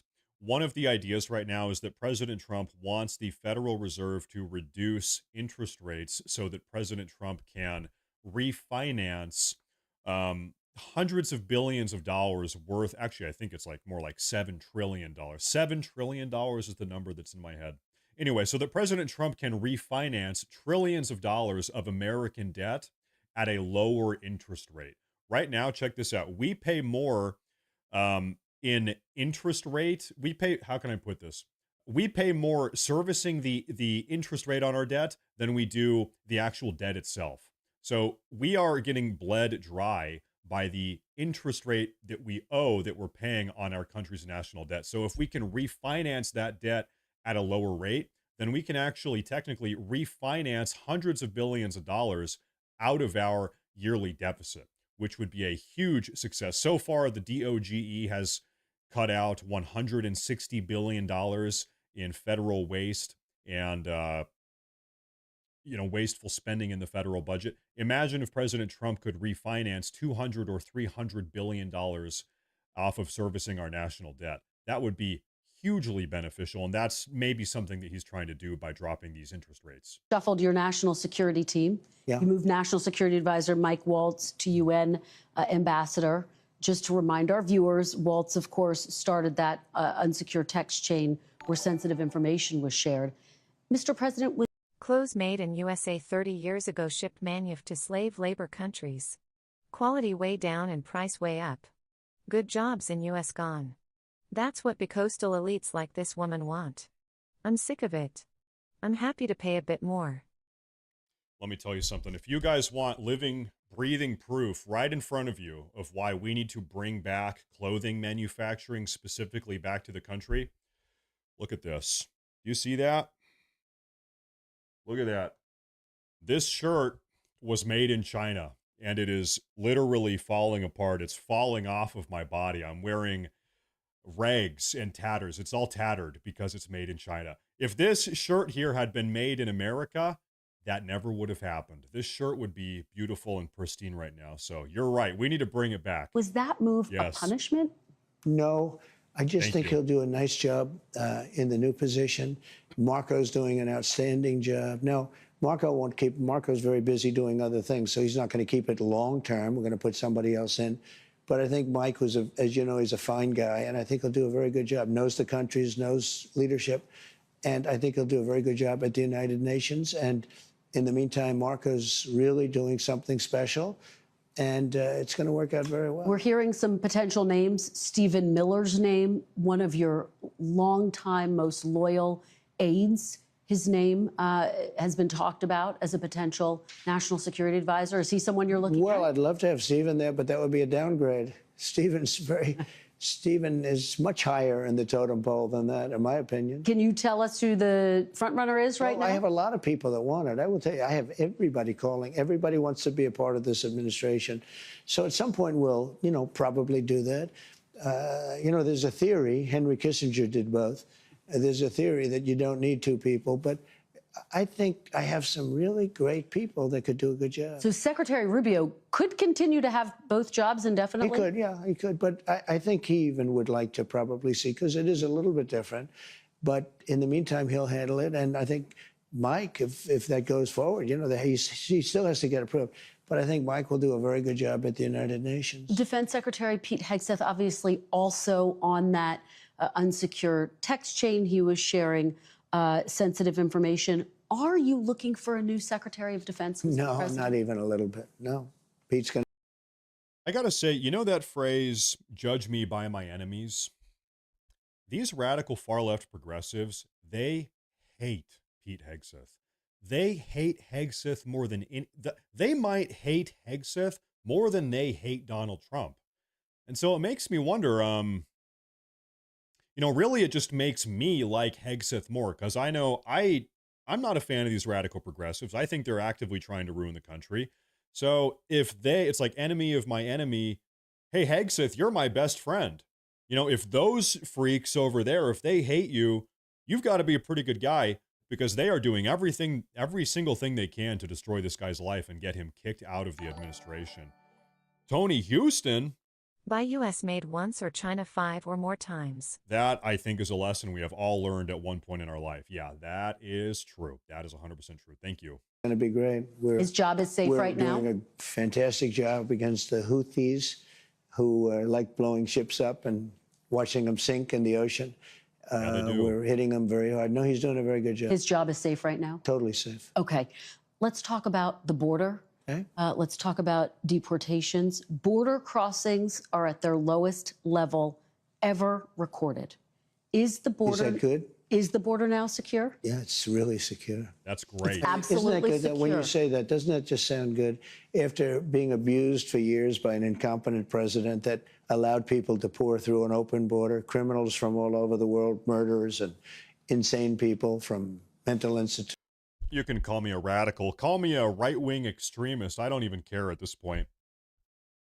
I really do believe that every single Democrat that was complicit or involved in the fact that our border was left wide open for 4 years, allowing 20 million or more illegal immigrant criminals into this country, every single Democrat that was involved in that operation should go to jail. Every single one of them is guilty. If you were involved in that administration, if you were a part of this open border policy, you are a criminal. Federal crime, go to jail. That's how I feel about this. Kamala Harris, Joe Biden, Mayorkas. Don't even get me started on how I feel about that guy. And insane asylums. Isn't it a beautiful thing when you say it's the most secure it's ever been in the history of our country? Isn't that a nice statement? Well, I'm curious to know what it means. You declared a national emergency on the southern border. The order is still in place. By the way, even though you're saying the exactly border's what you secure. said. It means we have the most secure border we've ever had. Well, and I guess the question becomes, when will you know that the emergency is over? Are you planning to lift it at some point? Is it necessary? Because obviously the military is involved. Will you lift that emergency? Well, the biggest emergency is the courts aren't allowing us to take really. We're going to talk about that, but talk to me first about this. That's to me the emergency. Talk to me first about this. The border emergency. now is not the emergency. The border is it's all part of the same thing, though. The big emergency right now is that we have thousands of people that we want to take out, and we have some judges that want everybody to go to Some court. of them you appointed, sir, including That's all right. 3 on the Supreme Court. They change. I mean, it's unbelievable. It's unbelievable. I look back on the first Trump term, his first 4 years. His single biggest mistake was putting Amy Coney Barrett on the Supreme Court. That was his single biggest mistake. If you can isolate one thing that Trump did wrong during his first presidential term, Supreme Court Justice Barrett. That was a massive mistake. And you can kind of understand why he did it. He's going into re-election. He appoints a woman. I actually think that. I think she was kind of a woman DEI pick. We're going into the election. People are calling Trump a misogynist. He's a sexist. Okay, I'll put a woman on the Supreme Court. That'll shut him up. Backfire. Big time backfire. Shouldn't have done that. Should not have done that. Unbelievable how that happens, but they do change. Just to button this up, though, are you planning to lift that emergency order anytime soon? Now that the border's secure? We have an emergency. We have a massive emergency overall. It's an overall emergency on immigration. And if the courts don't allow us to take people out, if we had to have a court case, think of it, every single person, we have millions of people. We're going to have millions of court cases. Figure 2 weeks of court case, it would be 300 years. So let's talk about this, because obviously you've had a back and forth with the Supreme Court. In a 9-0 decision, the Supreme Court directed your administration to facilitate the return. You've talked about this in the past, of Kilmar Abrego Garcia from a prison in El Salvador, whose deportation your administration called an administrative error. You said in a recent interview you could bring him back, but you won't. Are you defying the Supreme Court, sir? No, I'm relying on the Attorney General of the United States, Pam Bondi. Who remembers Andrew Jackson? He's my favorite president in all of U.S. history, Andrew Jackson. There was a Supreme Court ruling who ruled, we don't need to talk about the entire case. But anyway, Andrew Jackson did not agree with the Supreme Court. This is back in like the 1840s, by the way. He didn't agree with the Supreme Court ruling. And President Jackson said, all right, the Supreme Court has made their decision. Let them enforce it. All right. They've issued their ruling. Now they can go ahead and enforce it, but I'm not going to do it. You know what? If the Supreme Court wants this guy, Kilmar Abrego Garcia, back in the country, then they can go down to El Salvador and break him out of CCOT and smuggle him back into the country.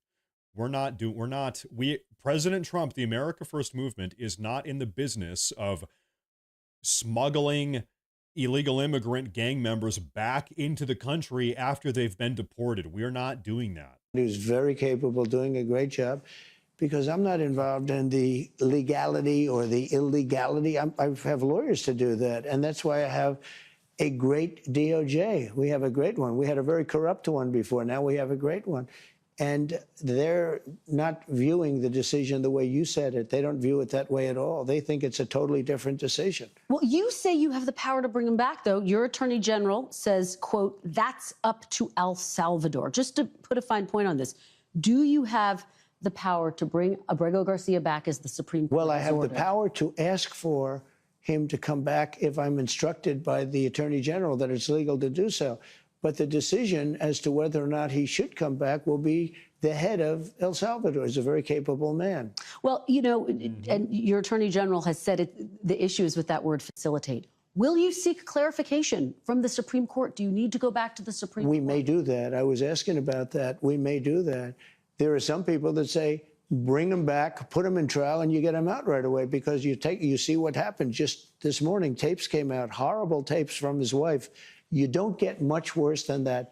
You don't get, I mean, he seems certainly like a very dangerous, very bad person, but even the wife, who was so afraid, she was afraid to talk, and all of a sudden tapes got released this morning that were devastating to him. And this is the point, sir, about due process. The Constitution says every person, citizens and non-citizens, deserve due process. Why not push to have him come back, present all of that? The only due process an illegal immigrant needs, or is warranted, is the confirmation that they are, in fact, an illegal immigrant. Here's the due process. Okay, we have determined this person is an illegal immigrant. Process over. Get the hell out of the country. That is all. That is it. That is all that is needed. That is all that should be needed. Is this person an illegal immigrant? Yes. No. If yes, get out. That's it. Case closed. Go back home. Go back to El Salvador. That evidence in court. Let a judge decide. Well, I'll leave that to the lawyers, and I'll leave that to the Attorney General of the United States, but because they're in it. You have to. I'm old enough to remember when Dems were actually against domestic violence. Well, at least when they pretended to be against domestic violence. Who knows? A lot of this stuff with the Democrats, it's all talk and no action. But yeah, I know now anyway, I guess you could say the mask is off. Now they're just open about it. Yeah, we are the Democrats. We support illegal immigrant, wife-beating, MS-13 cartel gang member terrorists. That's what we do here now in the Democrat Party. That's how we do it. Understand, I'm dealing with Russia and Ukraine. I'm dealing And we're with going to talk China. about that. I'm dealing with Iran. I'm dealing with Rwanda and Congo, who are fighting, and we're trying to get that one straightened out, and I think we have done that. Did a great job. Nobody even talks about it, but I think we're close to doing that. They're looking like they're going to maybe make a peace deal, which would be good. But I'm dealing with a lot of different things. I don't know much about this gentleman other than I hear he's an absolute not good person. And I have very capable legal people, John Sauer, as you know, and all top people. And I have to rely on that to interpret whatever's said by the Supreme Court. Now, with that being said, I have tremendous respect for the Supreme Court. Look, 3 of the people are people I appointed. Right.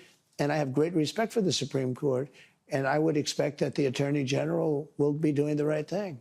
Your Secretary of State says everyone who's here, citizens and non-citizens, deserve due process. Do you agree, Mr. President? I don't know. I'm not a lawyer. I don't know. Well, the Fifth Amendment says I don't know. It might say.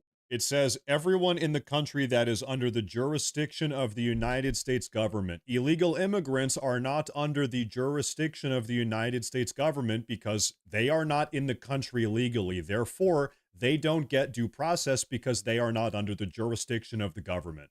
They entered the country illegally. They are not citizens. They are not valid legal residents, let alone citizens. They are not under this country's government's jurisdiction. Therefore, the only due process that is afforded to these people is determining whether or not they are here legally. If they are not, like we said a moment ago, get the hell out of the country. Period. That's it. That's all. That, but if you're talking about that, then we'd have to have 1 million or 2 million or 3 million trials. We have thousands of people that are some murderers and some drug dealers and some of the worst people on earth. Some of the worst, most dangerous people on earth. And I was elected to get them the hell out of here, and the courts are holding me from doing it. But even given those numbers that you're talking about, don't you need to uphold the Constitution of the United States as president? I don't know. I have to respond by saying again, I have brilliant lawyers that work for me, and they are going to obviously follow what the Supreme Court said. What you said is not what I heard the Supreme Court said. They have a different interpretation. Is anyone in your administration right now in contact with El Salvador about returning Abrego Garcia to the United States? I don't know. You'd have to ask. I have to say, I just cannot fathom the Democrats' obsession with this. I can't make sense of it. I can't even begin to understand. Why is this the hill that they are choosing to die on? Why Kilmar Abrego Garcia, the illegal immigrant, wife-beating, human trafficking, illegal immigrant, MS-13 gang member terrorist, why is this the hill that the Democrats have decided to die on? Just from a political optics point of view, it is such bad optics. Well over 65, 70% of the country agrees, listen, move on. Stop talking about it. This guy in the chat is spamming, can't hear you. You should unmute the stream or turn up the volume on your television because you're the only person that's having an issue. Everybody else here can hear me, so I'm not sure what to tell you, but please stop spamming the chat. You need to stop doing that, please. Thank you. Turn up the volume, maybe. Oops. Ask the Attorney General that question. Okay. At least 2 Americans have been mistakenly detained and released by your administration, immigration authorities. Mr. President, should lawful residents of this country start carrying paperwork with them when they leave their homes? I don't think that'll be. Should lawful residents carry paper? It's like, yeah, that's called an ID. It's called a driver's license. I don't think I ever leave my house without a license. I'm not saying that everybody should be stopped, but it's like, really? Doesn't everybody kind of do that already anyway? Necessary, but what you're not saying is that many people have been killed, maimed, badly hurt by illegal immigrants that came over that are from prisons and from jails and from mental institutions, and they're hurting our people. And if we don't get them out, we're not going to have a country for long. We need honest. Yeah. We need honest media, and we need walls. We need to have borders. And by the way, I built a lot of walls, and if we didn't do that, we wouldn't be able to have those. You know, we would not be able to have the kind of numbers if I wasn't successful in building hundreds of miles of wall.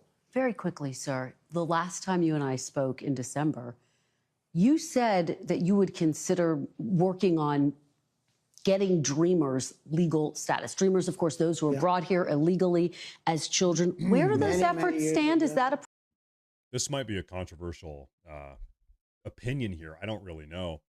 I am anti-Dreamer. I think they got to go home too. I'm sorry, that sucks. You were brought here illegally. You were a kid. I get it. You're still an illegal immigrant. You need to go.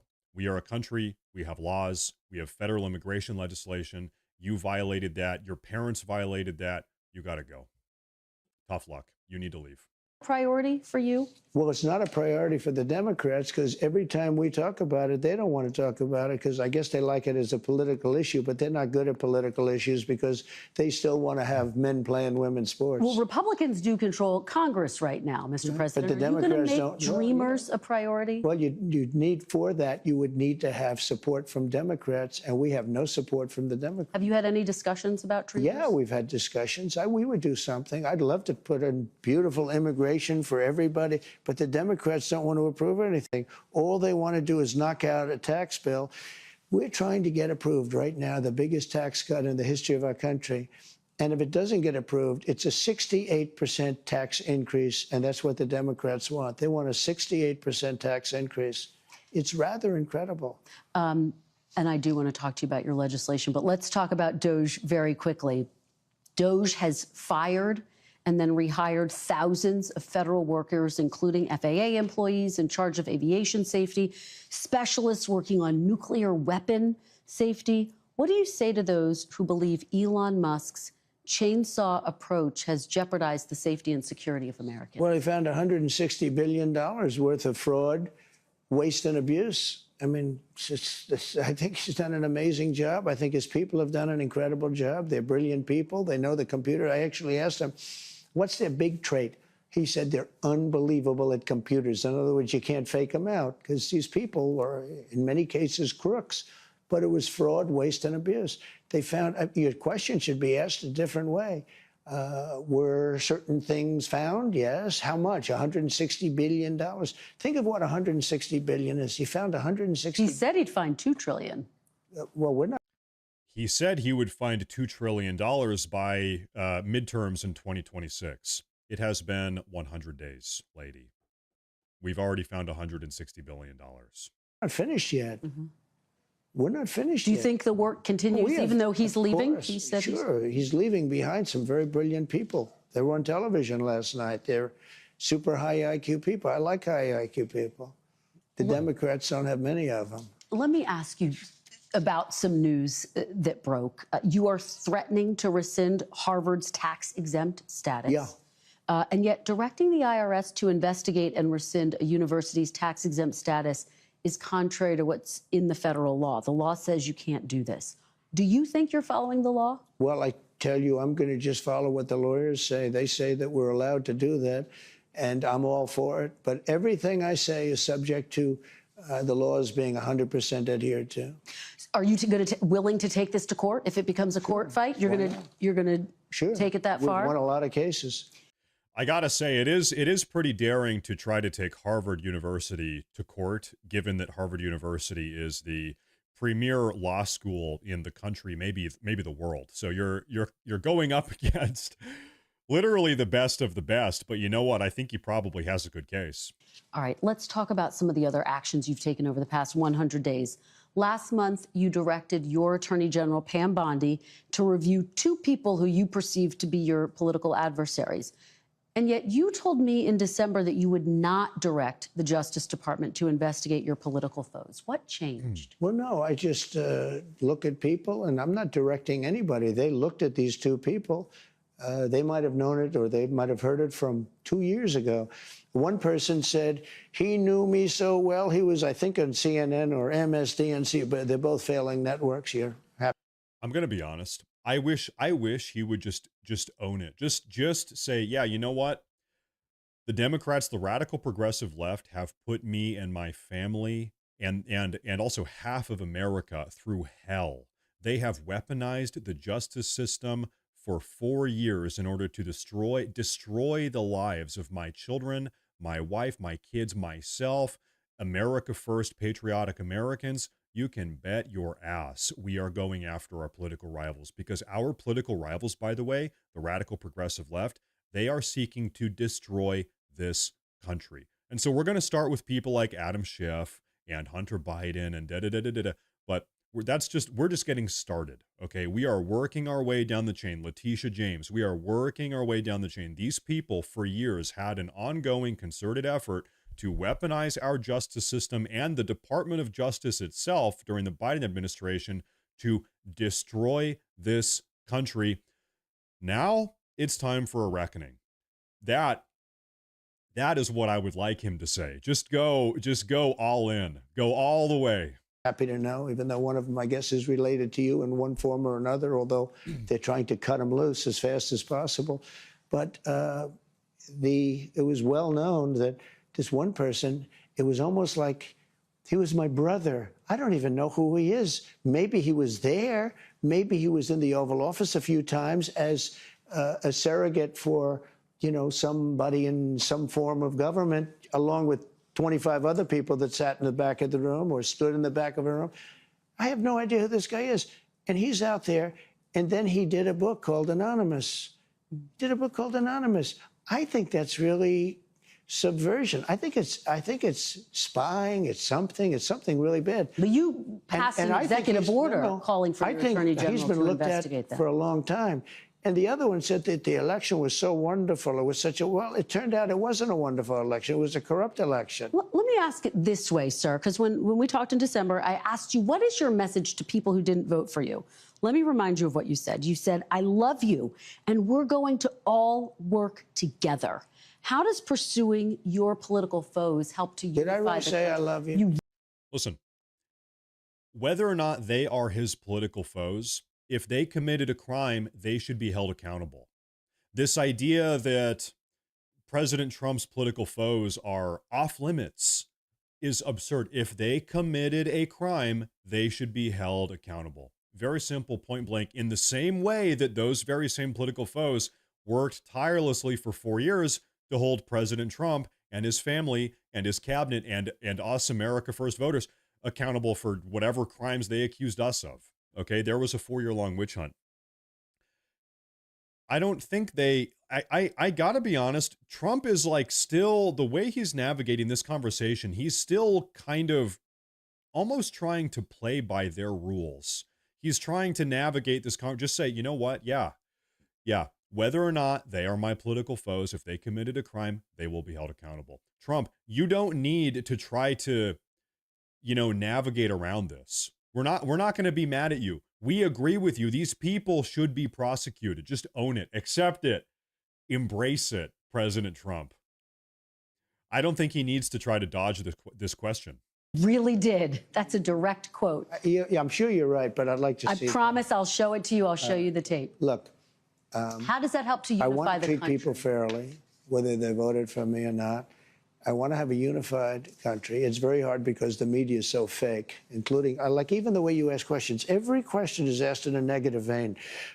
There's a toy company that took a toddler's, whatever. But you don't talk about the fact that gasoline is down at numbers that nobody believes possible. You know why they're down, by the way? Drill, baby, drill. We're drilling like crazy right now. We try to make sure every question is fair, Mr. President. Look, every question you ask says a very negative slant. No, but look, I'm just curious. I'm fine for responding to you. I don't think you're very difficult at all to respond to be honest with you. But you know what? You should ask some positive things like, sir, it's amazing what you've done with gasoline. Because you know what? Gasoline's big business. A stroller is not big business. To this question, Mr. President, you said you wanted to unify the country. Does going after political foes undercut that goal? No, not at all. No, we want honest people. Okay. I think you have to do that. We want honest people in this country. Let me ask you big picture. People who have lived in countries like the Philippines, Hungary, Russia, they look at some of your actions going after civil service, going after universities, law firms, the media. They say it's out of an authoritarian playbook.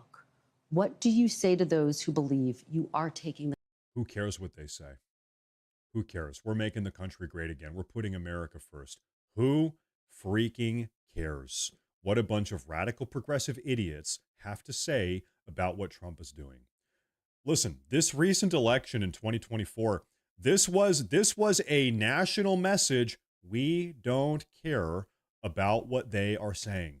We don't care anymore. We are done playing the games of the radical progressive left. We are done, going along with their talking points. Screw that. Who cares? We are doing whatever it takes to make this country great again. And by the way, what that is going to take, we are going to have to root out and pluck out every single one of these hyper-partisan, radical progressive extremists that are weaponizing our judicial system or various other aspects of our government to tear this country apart. Yeah, they got to go. Yes. All of these people have got to go. They've got to be rooted out because there's no other way to save the country. They have got to be impeached and fired from their jobs. They have to go. country down an authoritarian path? Well, there you go again. Why don't you ask it a different way? Many people wanted to come into our country. Many people love Trump. I won the election. They didn't win the election. I got a lot more votes than they did. I won the popular vote. I won all 7 swing states by a lot. A lot of people were surprised. I said, I think you could win 4, maybe 5. No, I won all 7, and I won by a lot.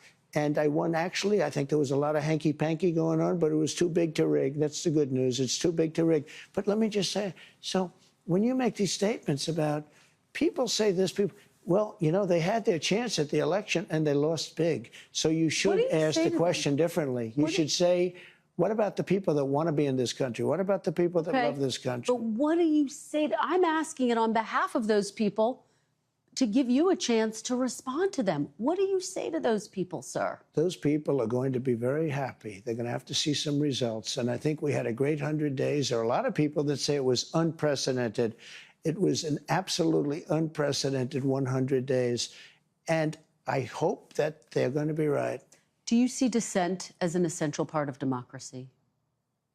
It's a part of democracy. It is. Is it an important part of democracy? Yeah, you're always going to have, Kristen, you're always going to have dissent. There's nothing you're going to do about that. Am I going to get 100% unified? Dissent is an important part of democracy, but weaponizing the federal judiciary to undermine and subvert the constitutionally granted executive authority of the President of the United States is not an essential part of a democracy.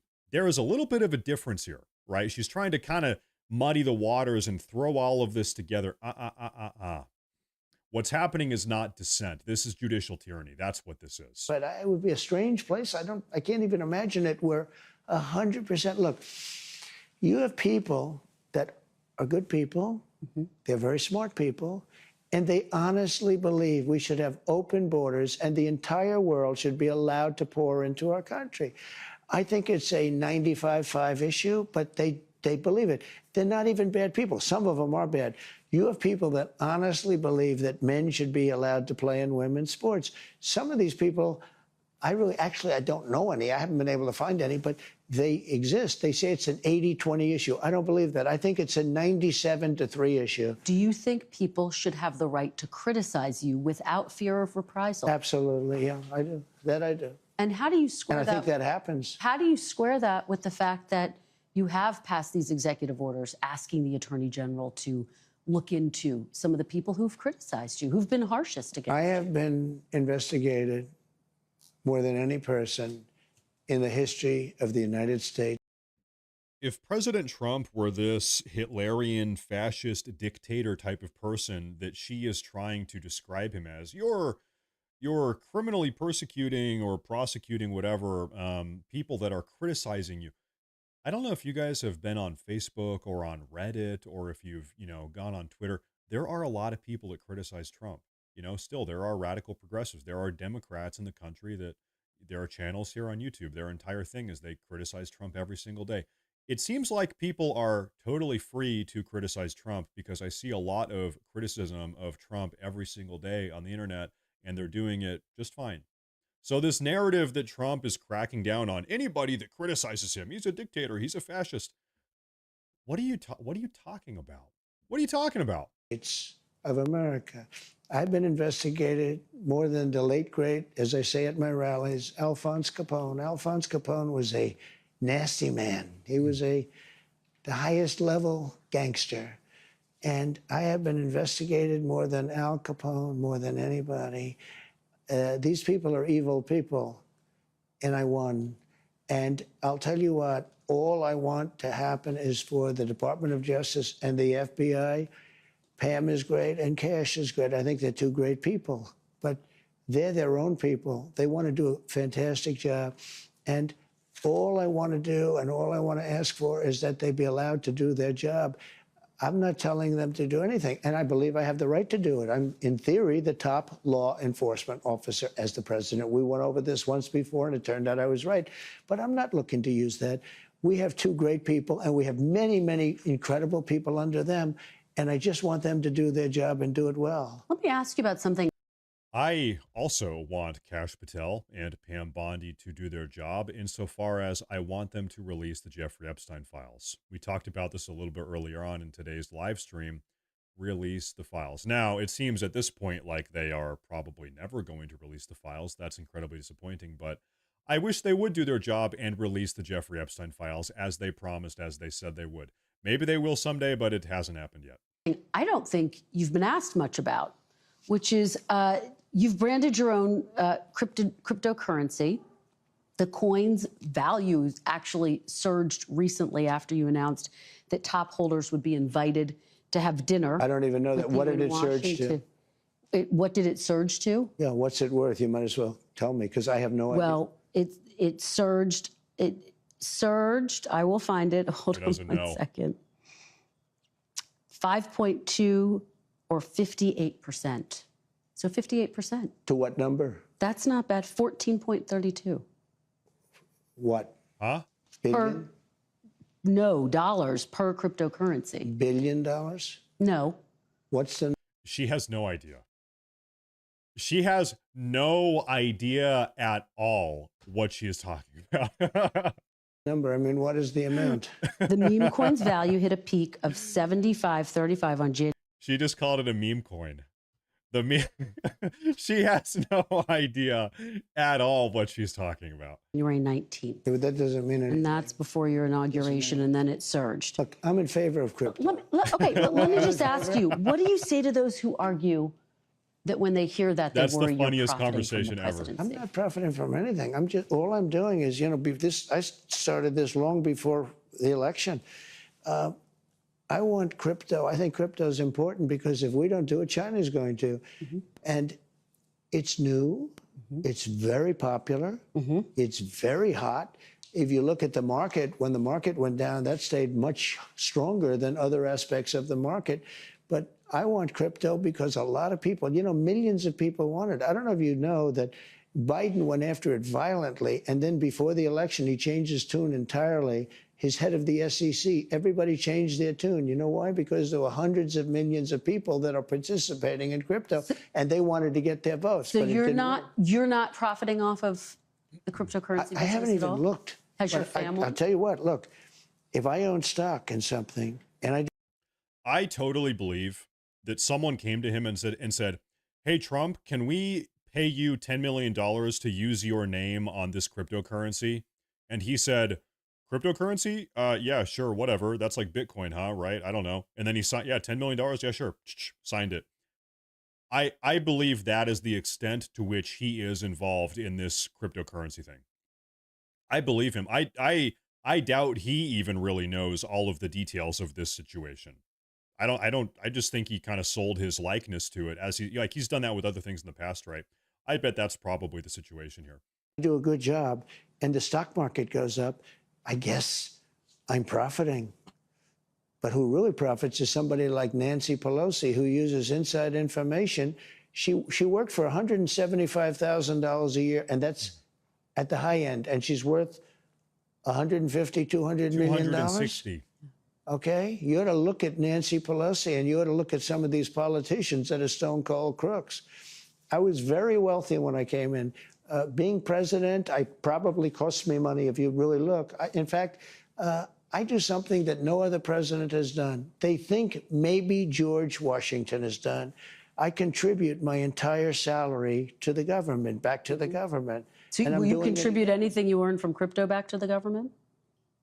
If that I happens? never thought of that. I mean, should I contribute all of my real estate that I've owned for many years if it goes up a little bit because I'm president and doing a good job? I don't think so. Okay. But I've done something that surprisingly, they say nobody else has done, no other president has done. And it's a substantial salary. It's like $500,000 a year or $550,000 a year, 4 years, a couple of $1 million. Not bad.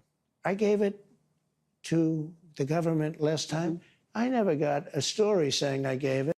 You know, it's probably not worth all of the stress, though. All of the hatred and all of the stress. Getting paid $550,000 to be like, you know, one of the most hated people in the country because, you know, half the country hates you. It's probably pretty stressful. You know, you're making a lot of big decisions.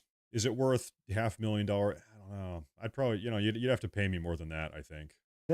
Nobody cared if I gave it. I guarantee if I didn't give it, there'd be a big story. But no other president, they say, with the possible exception of George Washington, and they haven't been able to find those records. And we've had wealthy presidents before, but no other president has contributed the salary. And they told me before this that you will probably be asking me whether or not I'm going to contribute my salary again, but you haven't asked that. Are you going to? Yes. You are? Okay. Yes, I am. Okay. Well, I appreciate we just made news there. Let's talk about foreign policy, sir. There you go. You just signed a minerals deal with Ukraine. It's a sign, it seems, that the United States is invested. Michael P. That is a huge point. Ultra-rich like John Kerry, Hillary, Pelosi, etc., all Dems, and none of them, to my knowledge, refused their salary. Except for Trump, all hypocrites. Yeah, you're right. There you go. This is something that I love to talk about in my videos. I think I've brought this up in maybe 3 or 4 videos in the past couple months, is that if you make a list of the top 10 U.S. politicians, top 10 wealthiest United States politicians that did not make their money in the private sector or through familial inheritance, all 10 of them are Democrats. And guess what? Nancy Pelosi is at the tippy top. $260-something million is her net worth. She's been in Congress, I want to say, since the late 80s. She's done, I think, 36 years in Congress. And if you add up her lifelong congressional salary, she would have made around $6 million over the last 30-something years. So how did Nancy Pelosi turn $6 million into $260 million? That's pretty impressive.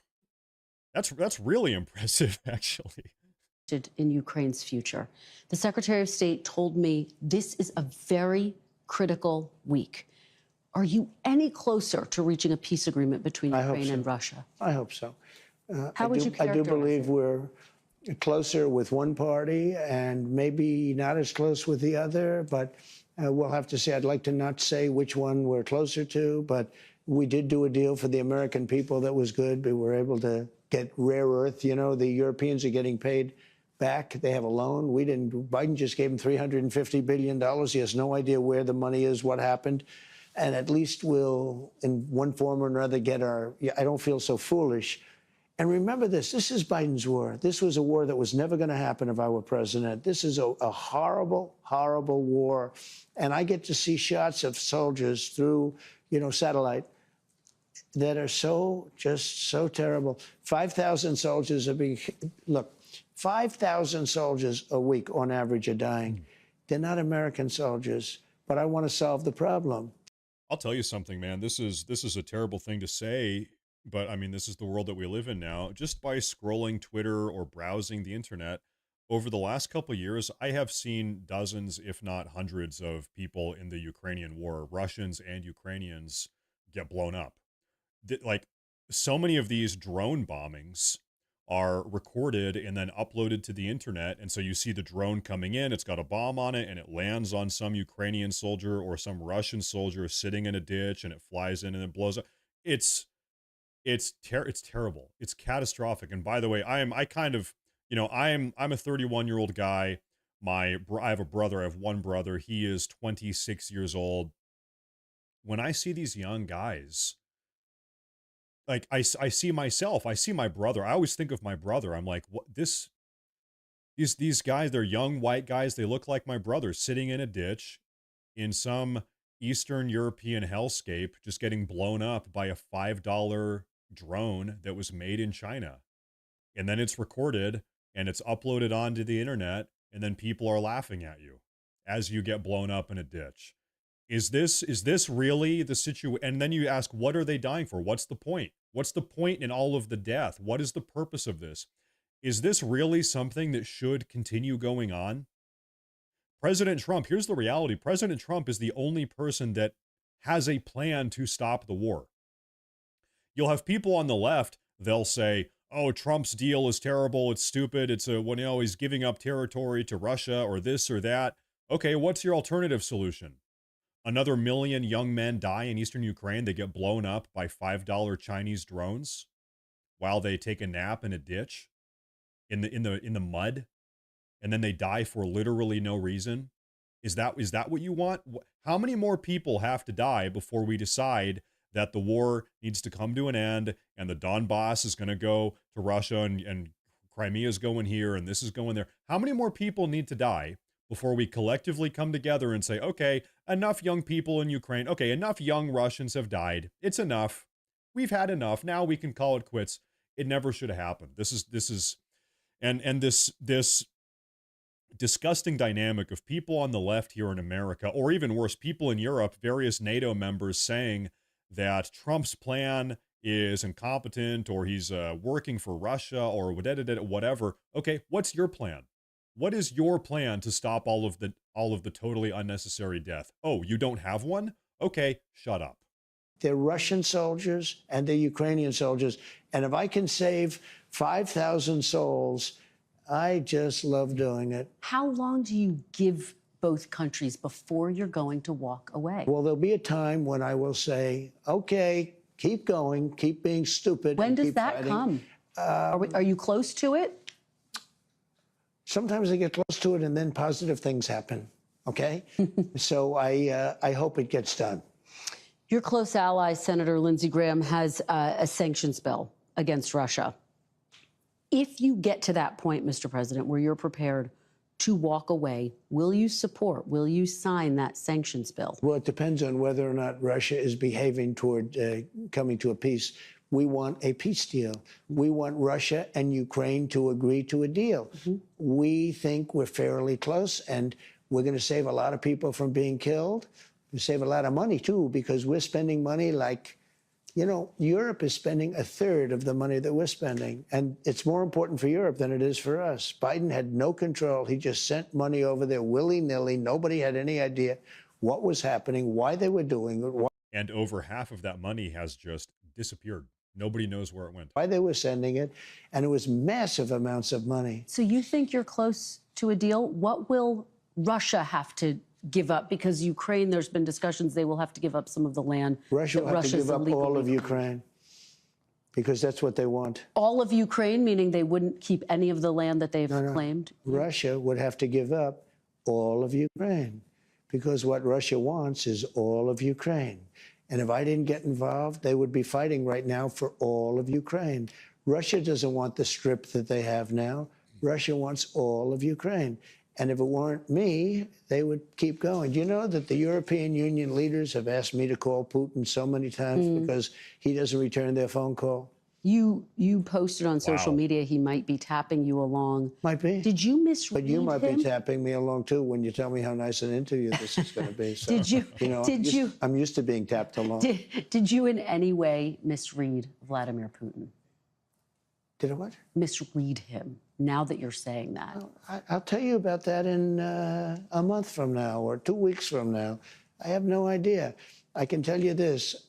His ambition was stopped to a large extent when he saw that it was me that was now leading the charge, because he wasn't dealing with anybody in Europe. He wasn't calling him back. Do you know that I asked him, I said, did Biden ever call you in 3 years? Did Biden ever call? He said he never called. You know, Biden didn't call him one time. And all these thousands of soldiers, hundreds, millions of soldiers are dying, and people, not only soldiers, This is the, I suppose, incredibly controversial thing to say, but that doesn't make it any less true.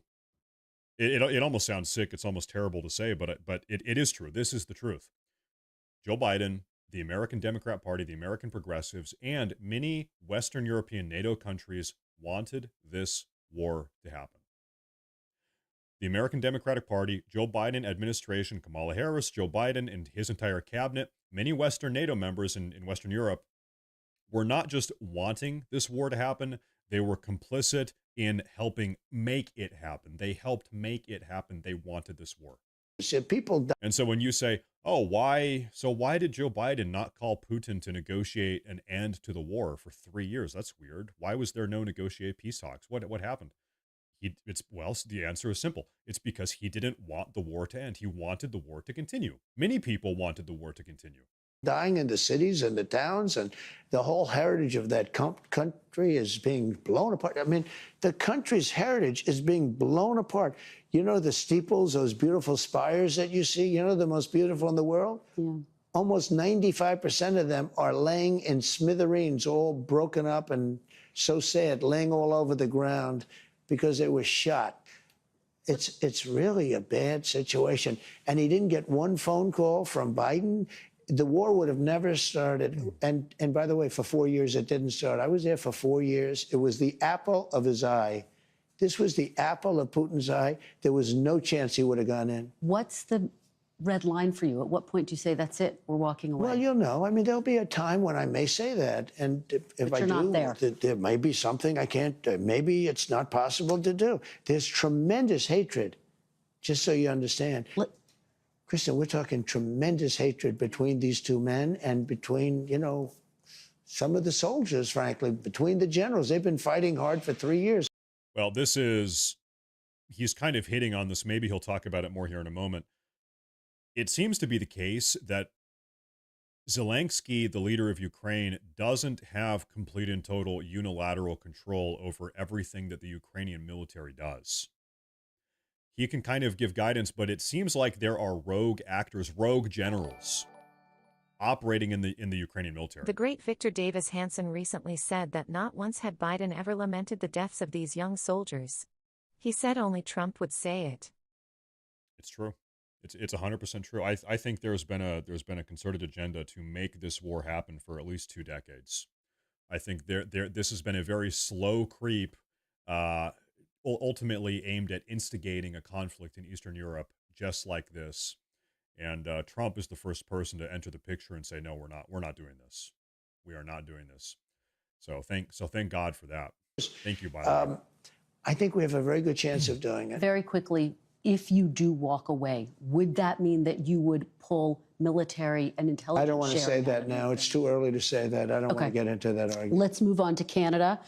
You have long talked about making Canada the 51st state. There's obviously a new Prime Minister of Canada, Mark Carney, who you spoke to after his victory. He says that you didn't talk to him in that call about making Canada a 51st state. No, he called me. He was very nice, and I congratulated him. He had a victory. It's a very close victory. It's, you know, there's no majority or anything, so that's going to make things a little bit difficult, I think, for him to run. But he nevertheless had a victory, and he's a very nice man, I think. Do you plan to talk to him about making Canada a 51st state? He wants to come and see me. He's going to come this week or next week. So will you talk to him about making Canada a 51st state, annexing Canada? I'll always talk about that. You know why? We subsidize Canada to the tune of $200 billion a year. We don't need their cars. In fact, we don't want their cars. We don't need their energy. We don't even want their energy. We have more than they do. We don't want their lumber. We have great lumber. All I have to do is free it up from the environmental lunatics. We don't need anything that they have. We're giving them. I asked Mr. Trudeau, who I call Governor Trudeau, I said, you know, not Prime Minister, Governor. I said, Governor Trudeau, could I ask you one question? Why are we giving you $200 billion? Why are we subsidizing Canada? If Canada was a state, it wouldn't cost us. It would be great. It would be such a great, it would be a cherished state. And if Hold up, Mr. President. I have a little bit of a problem with this, and let me try to explain myself. Canada has just about as many people as California. It's like 38, 39, 40 million people in California. Same for Canada, just about. Guess what? Canadians on average are more progressive, not as progressive. Canadians on average are more progressive than Californians. So if we have Canada as our brand new 51st state, well, that means that we have California 2.0. Now Canada gets 2 seats in the Senate. They get what, 50 something seats in the US House of Representatives. They get to pretty much, if we have our 51st state as Canada full of hyper progressive liberals, then a guy like President Trump is never becoming president ever again. Seriously, any type of Make America Great Again movement, any type of American nationalist movement, any type of, America First movement like we have right now, dead in the water. It's over. It's never happening. One California is bad enough. Pretty much we would have 2. Now, if you want to talk about, maybe letting in Alberta, I think the Albertans are pretty cool. The Albertans are generally conservative, but man, if we took in the entirety of Canada, it's over, man. It's we're done. It's very bad. If you look at our map, if you look at the geography, I'm a real estate guy at heart. When I look down at that, without that artificial line that was drawn with a ruler many years ago, it was just an artificial line, goes straight across. You don't even realize what a beautiful country it would be. It would be great. But I don't think the American public wants me to pay $200 billion a year to subsidize Canada. Again, remember this. Yeah. We don't need their cars. We don't need their lumber. We don't need their energy. We don't need anything. We do very little business with Canada. They do all of their business practically with us. You and I, they need us. We don't need them. You and I talked, and I asked you if you would rule out military force to take Greenland, and you said no, you don't rule out anything. Would you rule out military force to take Canada? Well, I think we're not going to ever get to that point. It could happen. Something could happen with Greenland. I'll be honest. We need that for national and international.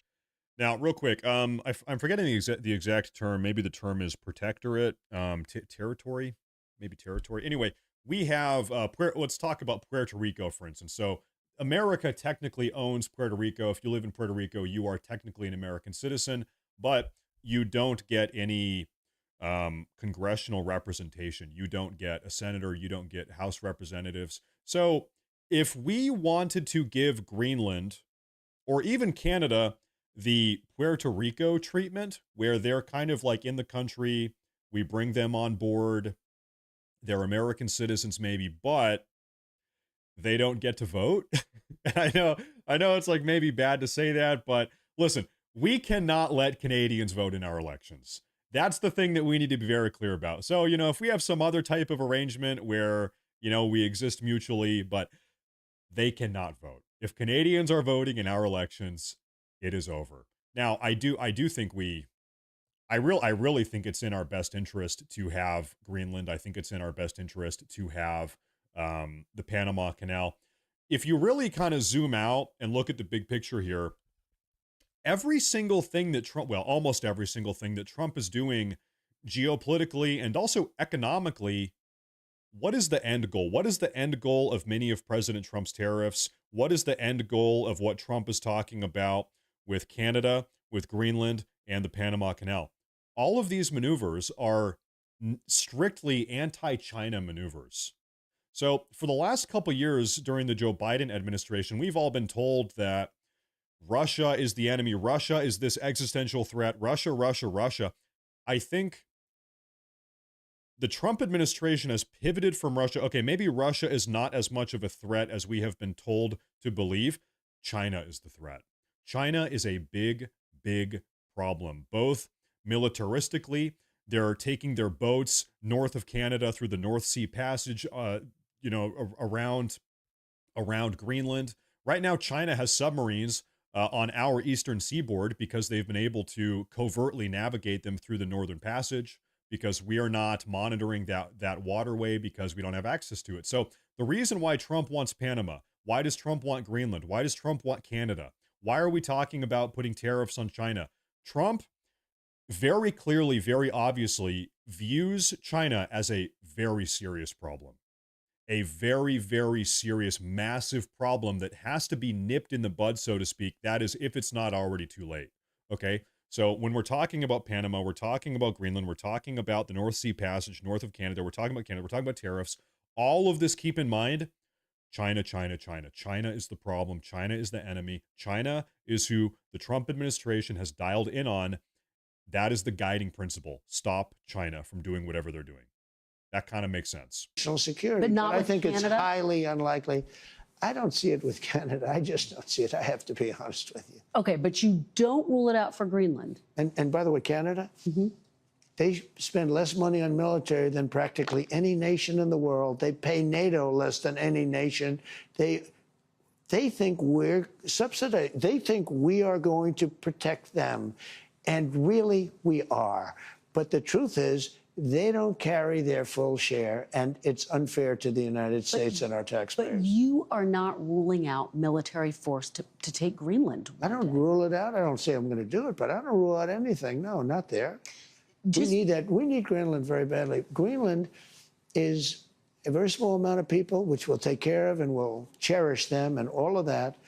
But we need that for international security. Do you know, we have Russian boats and we have Chinese boats, gunships all over the place, aircraft carriers, gunships, going up and down the coast of Greenland. We need that to be protected. Internationally, we need it. So you are willing to send U.S. troops to claim a sovereign territory? I didn't say that. You asked me a question. Would you? Is there a circumstance? It could happen. I doubt it will, but it certainly could happen with respect to Greenland. Okay, let me ask you about Iran.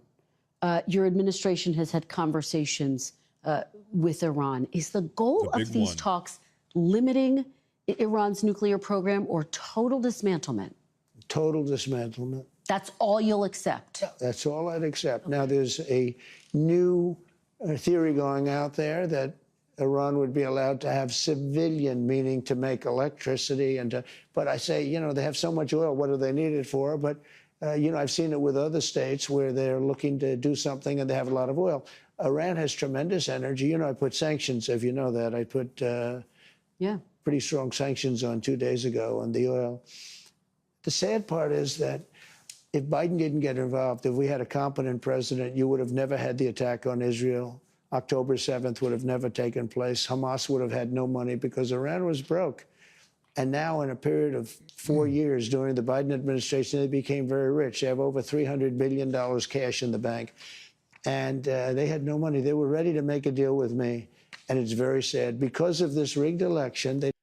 You really can't help but notice that when we have a weak presidential administration for the last 4 years, that's exactly what we had. This is the Joe Biden administration. All of these may be malicious actors around the world. You could point to Iran, you could point to China, you could point to Russia. That's when they all step up and start engaging in nefarious behavior, okay? Because, you know, what President Trump here says is absolutely correct. None of these countries were doing crazy stuff when he was president between 2017 and 2021. The second he was out of the White House, okay, it's January 2021, Joe Biden is president now. That's when Russia starts acting up. That's when Iran starts acting up. That's when China starts acting up, okay?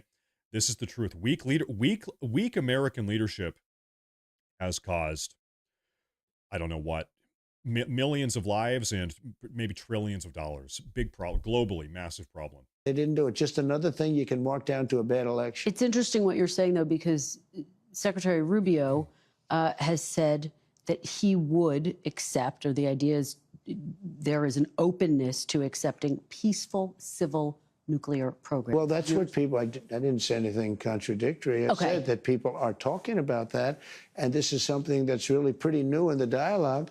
And I'd have to be, you know, my inclination is to say, what do you need that for? You have a lot of oil. So you want total dismantlement, bottom line.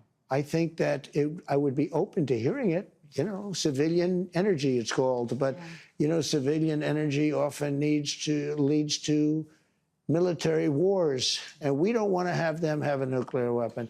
It's a very simple deal. I want Iran to be really successful, really great, really fantastic. The only thing they can't have is a nuclear weapon. Okay. If they want to be successful, that's okay. I want them to be so successful. And, you know, the Iranian people are incredible. I just don't want them to have a nuclear weapon because the world will be destroyed. Just to recap, we're talking about your desire to claim Canada, Greenland. What do you say to people? You forgot the Panama Canal. Panama Canal. What do you say to people who say they voted for you because they wanted you to end foreign conflicts, not start new? I don't see that as conflict. I think that's good for our country, those things. Look, the Panama Canal was taken over by China effectively. Now China seems to have left, but the Panama Canal, think of this deal. Also, real quick, President Trump on the campaign trail was making jokes about Canada being the 51st state and purchasing or maybe even invading Greenland and also retaking Panama Canal. He called it the American Canal. This is stuff that he talked about. This is stuff that he campaigned on before he won the election. Like, voters, we all knew about this stuff. We all knew that he was talking about this, that this stuff was on his agenda before he won. So we voted on this stuff. We built the most expensive object we've ever built in the history of our country. That was Mount McKinley. They just took away, I just gave him back the name, but McKinley made the money. Teddy Roosevelt spent the money. McKinley gets very little credit, you know, but he made, you know how he made the money? Through tariffs. He was the big tariff president. Okay, but forget that. We built the Panama Canal. It was the most expensive thing. It would be the equivalent, like almost $2 trillion today. We've never spent it. And it was very successful. And Jimmy Carter gave it away for $1. Panama insists This is the kind of leadership. Panama says they do control the canal, but we have a couple more questions left. And I'm just going to be honest. I couldn't care less really what Panama thinks. We built that canal. Thousands of Americans lost their lives building that canal. Panama would have nothing going for them at all whatsoever had Americans not gone down there and built that canal. I don't really care what Panama thinks. Panama barely even has a functioning government. They barely even have cohesive infrastructure. Literally, the only thing that they have is the canal that we built for them. So whatever Panama has to say, I kind of really just don't care a whole lot. Panama said what? Little rap. Panama said what? Panama says they still control it. I know you're saying China. Panama says they still control it. You know, but if you would have gone there about 5.2 months ago, yeah, every single sign on the Panama Canal, with the exception of about 15% of them, was in Chinese. Yeah. Let me ask you, because we're nearing the end, just a couple more questions here. I'm not complaining. You keep saying to me like I'm rushing. No, you're not, and I really appreciate it. I don't want to rush you. I don't want to make you nervous. Thank you. The Trump Organization is selling hats that say Trump 2028. Yeah. Are you seriously considering a third term, Mr. President, even though it's prohibited by the Constitution, or is this about staying politically? By the way, nobody talks about this. There is technically one constitutionally valid way that President Trump could have a third term. We can talk about what it is here in a second. I'll break it down step by step, but first let's hear what Trump has to say about this. But there is a way that is legal, constitutionally sound, totally, that he could have a third term. Viable. I will say this. So many people want me to do it. Mm-hmm. I have never had requests so strong as that.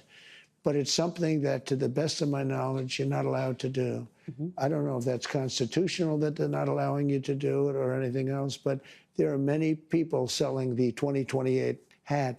But this is not something I'm looking to do. I'm looking to have 4 great years and turn it over to somebody, ideally a great Republican to carry it forward.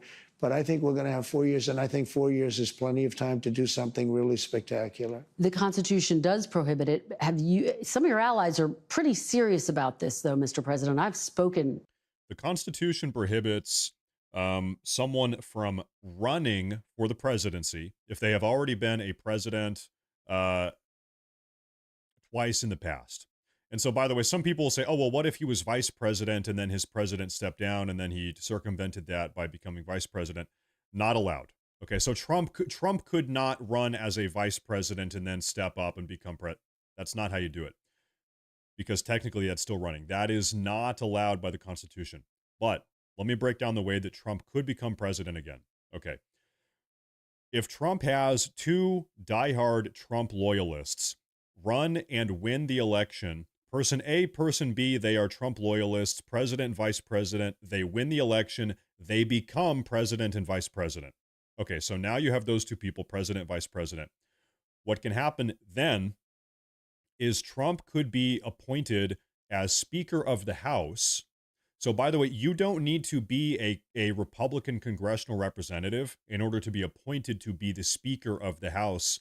You don't actually need to be a congressional rep. So, if we had if we had a Republican majority in the House of Representatives, they could appoint Trump to be the Speaker of the House. So now Trump is Speaker of the House, and then you have Trump loyalist president, vice president. Both of them would step down. They would say, I abdicate my office. I'm out. Goodbye. Okay, who's third in line to become president if the president and the vice president step down? Who becomes president in that case? The Speaker of the House. So this is a way that Trump could technically, in accordance with the U.S. Constitution, become president again without ever actually running a campaign, which is what the Constitution talks about, to become president. Okay? He can't campaign. He can't be elected president, but he could step in if president and vice president step out if he's Speaker of the House. Technically, that is that going to happen? Is that probably going to happen? Probably not. Almost certainly not. Technically, could it happen?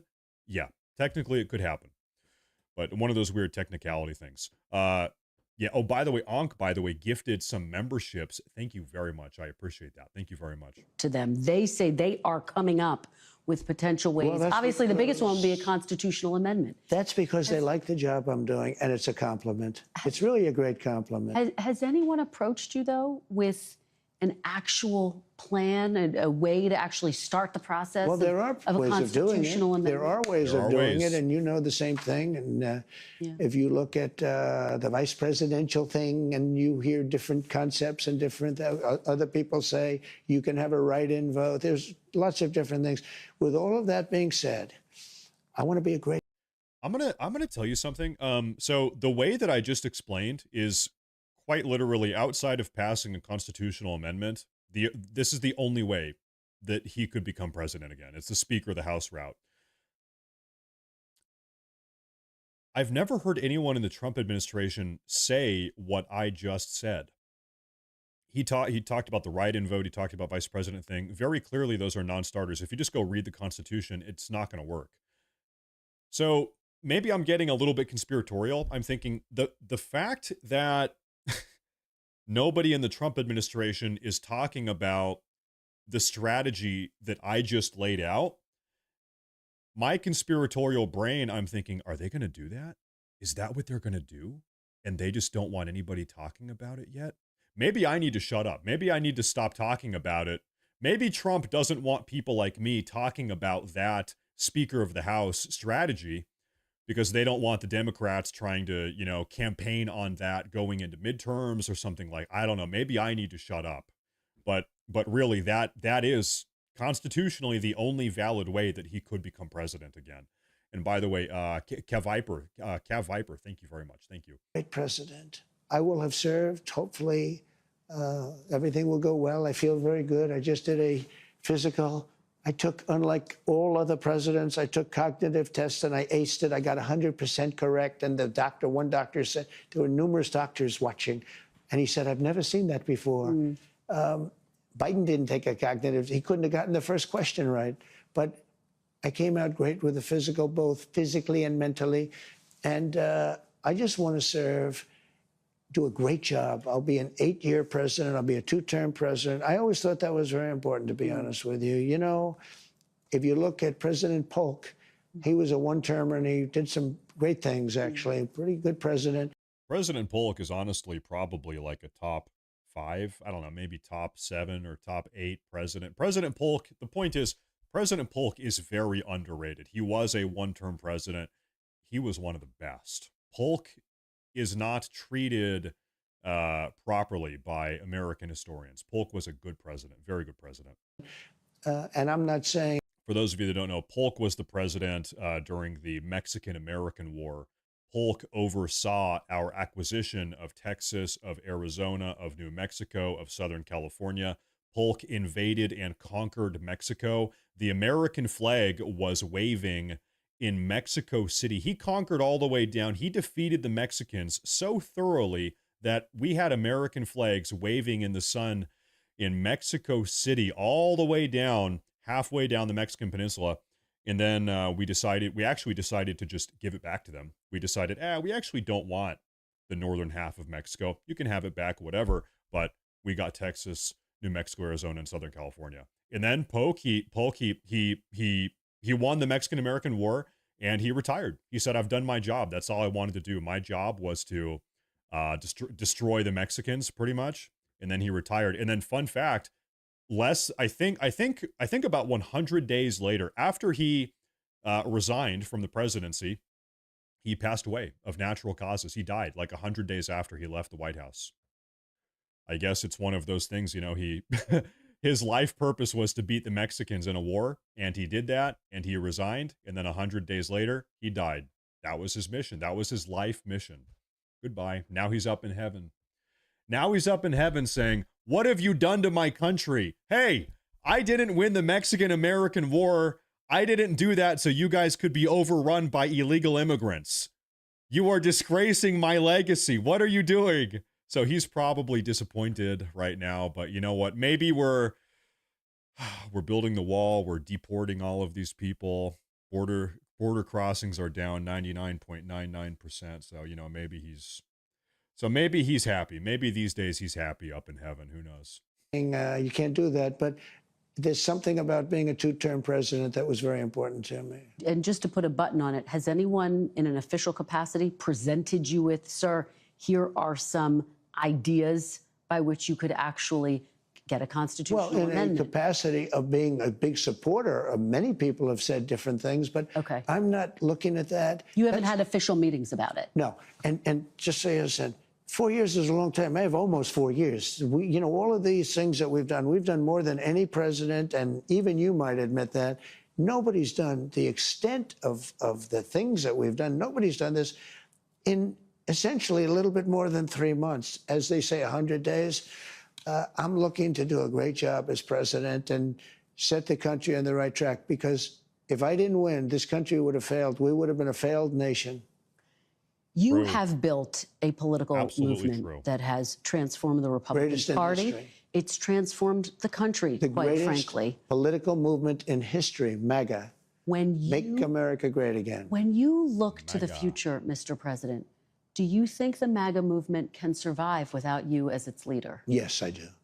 What gives you confidence? I think it's so strong, and I think we have tremendous people.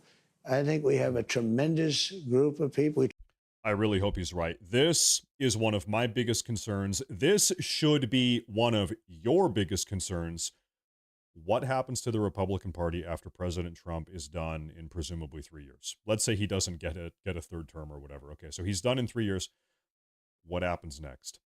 A very real, a very valid concern is that once Trump is done, the Republican Party regresses, slips back into this rhino, neocon hellscape that it was before President Trump rebuilt the party in 2016. I hope that doesn't happen. Maybe we don't have a reason to think that will happen, but it could. It totally could. These neocons, these rhinos, they still exist. They're still out there. They're still lurking. They're still scheming to take back the Republican Party, and we can't let that happen. We had one of them pop up recently. I would call Nikki Haley, for instance, is one of these people. Imagine in 2028 we have President Nikki Haley. Okay, it's over. It's over. She will be just as catastrophic for the country as Kamala Harris, probably. If we go back to the Republican neocon rhino days, it's not going to be good. It's going to be very, very bad. We talked about a number of them. You look at Marco, you look at J.D. Vance, who's fantastic. You look at, I could name 10, 15, 20 people right now just sitting here. No, I think we have a tremendous party. And you know what I can't name? I can't name one Democrat. I mean, I look at the Democrats, they're in total disarray. They have a new person named Crockett. I watched her speak the other day. She's definitely a low IQ person. Yeah. And they said, she's the future of the party. I said, you have to be kidding. I don't know what they're going to do. And I really believe in a two-party system. Because it's good to be challenged. It's really good to have a two-party. You know, it's good. And she is challenged. Jasmine Crockett is very, very challenged. Being challenged is okay. It keeps you sharp. I don't know what they're going to do. They have nobody. Bernie's 87 years old or something. And, you know, Biden is the worst thing that ever happened to old people because he was grossly incompetent. And I think maybe for artificial reasons. You know, he had operations and things. So maybe that's an artificial. But I know people that are unbelievably sharp, and they're older than 87. But I watch Bernie Sanders. He's a nut job, but he's still sharp. He's sharp as he's the same guy he was. He hasn't gone down. But Biden is really, he's the worst thing to happen to old people. I know that you are only 100 days in, but as we sit here today, who do you see as your successor, Mr. President? Well, it's far It's too soon. early to say that. But, you know, I do have a vice president, and typically it would be, and JD's doing a fantastic job. He would be at the top of the list? It could very well be. I don't want to get involved in that. I think he's a fantastic, brilliant guy. Marco is great. There's a lot of them that are great. I also see tremendous unity. But certainly you would say that somebody's the VP. If that person is outstanding, I guess that person would have an advantage.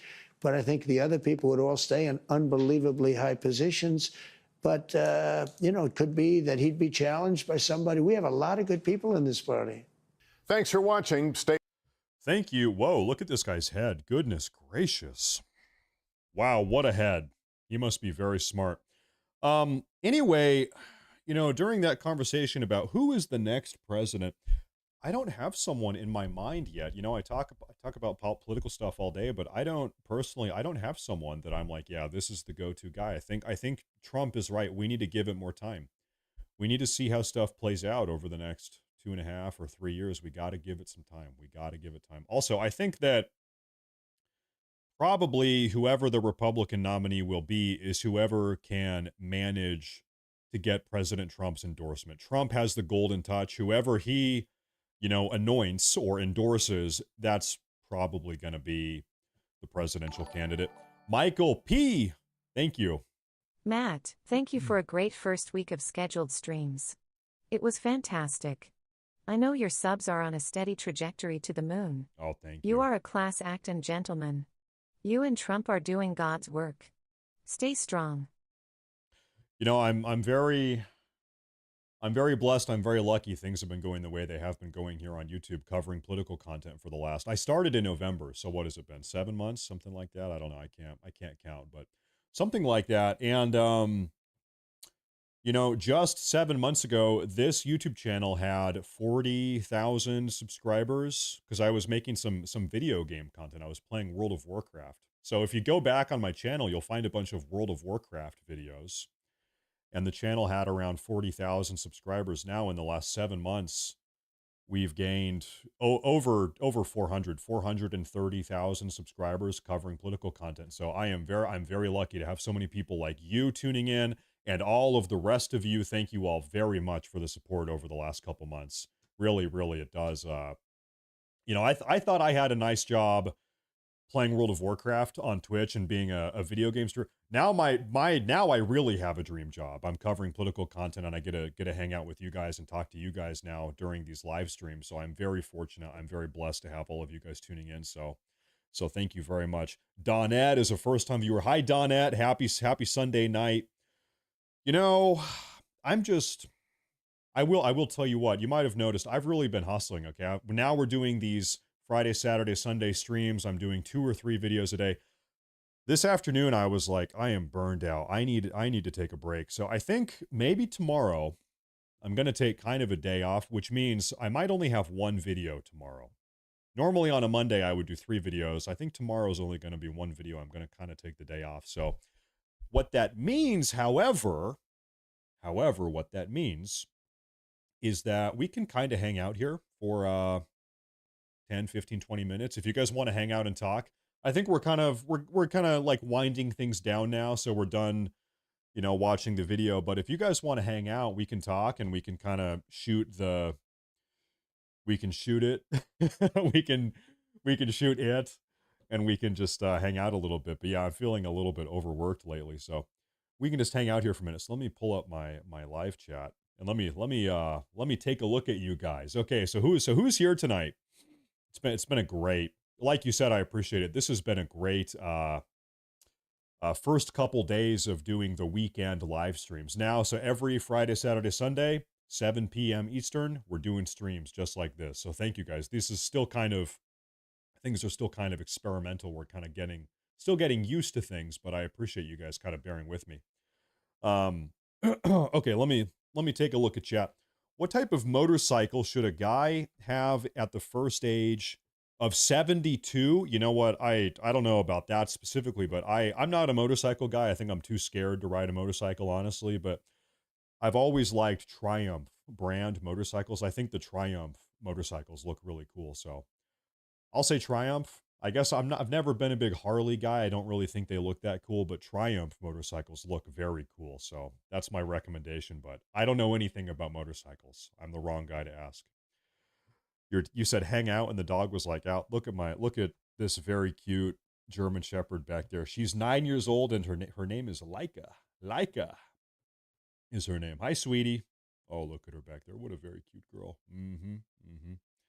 We had a good day. We went hiking in the woods today. We were walking through the woods. We went down to the river today. We were throwing rocks in the river with our two kids. It's been a very good sunny Sunday. It's been a sunny Sunday. Trey Dunn. Hi, Trey Dunn. I can kind of see your little profile picture. Nice beard. I like your beard. I think that's a beard. It's like that small on my screen. Hey, cool beard. I wish I had a cool beard. No, thank you. I appreciate that. Can you put on the helmet on the bottom left of your screen? Yeah, sure. Yeah, I guess. I see you've noticed my Sutton Hoo Anglo-Saxon helmet. Oh, man, I hate it when people want to talk about my Sutton Hoo Anglo-Saxon helmet. Oh, I hate that. Yeah, I guess I can put it on if you're going to insist. Hi, Moltar. Moltar, good evening.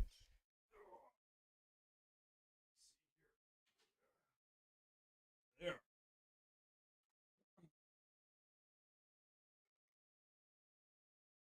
So this was found in a burial site. Well, this is a recreation, by the way.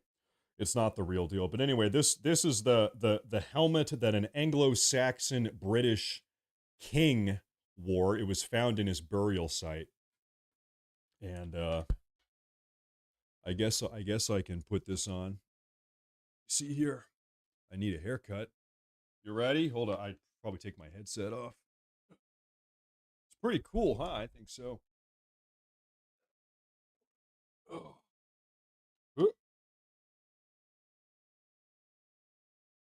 Hold up. What is going on here? Oh, there we go.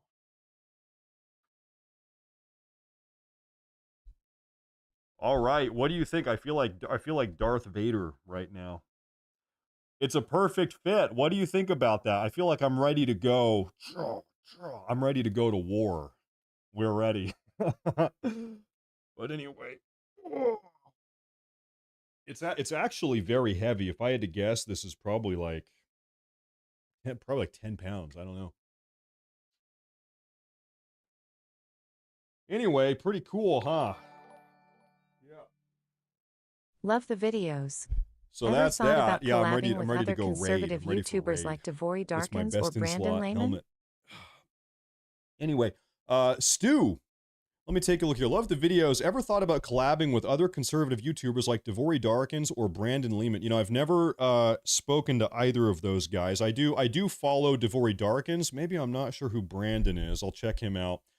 Out of the conservative YouTubers, I'm actually good friends with Liberal Hive Mind. If you guys know who Liberal Hive Mind is, him and I, we go way back, probably 6 years, because this is a funny story. Liberal Hive Mind used to be in my World of Warcraft guild. I was 6 years ago, I was Liberal Hive Mind's raid leader in World of Warcraft. We were killing dragons and defeating bosses in World of Warcraft together. And so he used to actually make World of Warcraft content on YouTube, just like me. I used to make WoW content.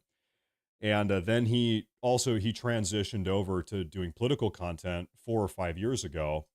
And no, he's a nice guy. About 7 months ago, when I was first kind of transitioning over to political content, he actually gave me a bunch of advice. He helped me get going. He helped me with my thumbnails and my kind of my video formatting and stuff. But anyway, back to your point. Whether or not I'm going to collaborate with anyone, it's only really this week. This is the first week that I'm doing live streams. Prior to this, for the last 7 months, I've just been making videos, right? And so with videos, there's not really a good opportunity to collaborate because I'm just, recording and editing. So it's not really that collaborative. But with live streams, yeah, maybe I could, get in a call with somebody and talk about stuff maybe. But really, to be honest, I really am a very introverted guy. And, I just kind of like doing my own thing, I guess. But, I'm not opposed to it, but I do just I just do my thing most of the time. I don't know. Maybe I'm kind of weird like that. Yeah, no, Liberal Hive Mind does have good videos. He's a good YouTuber. He's very successful. He makes really, really good content.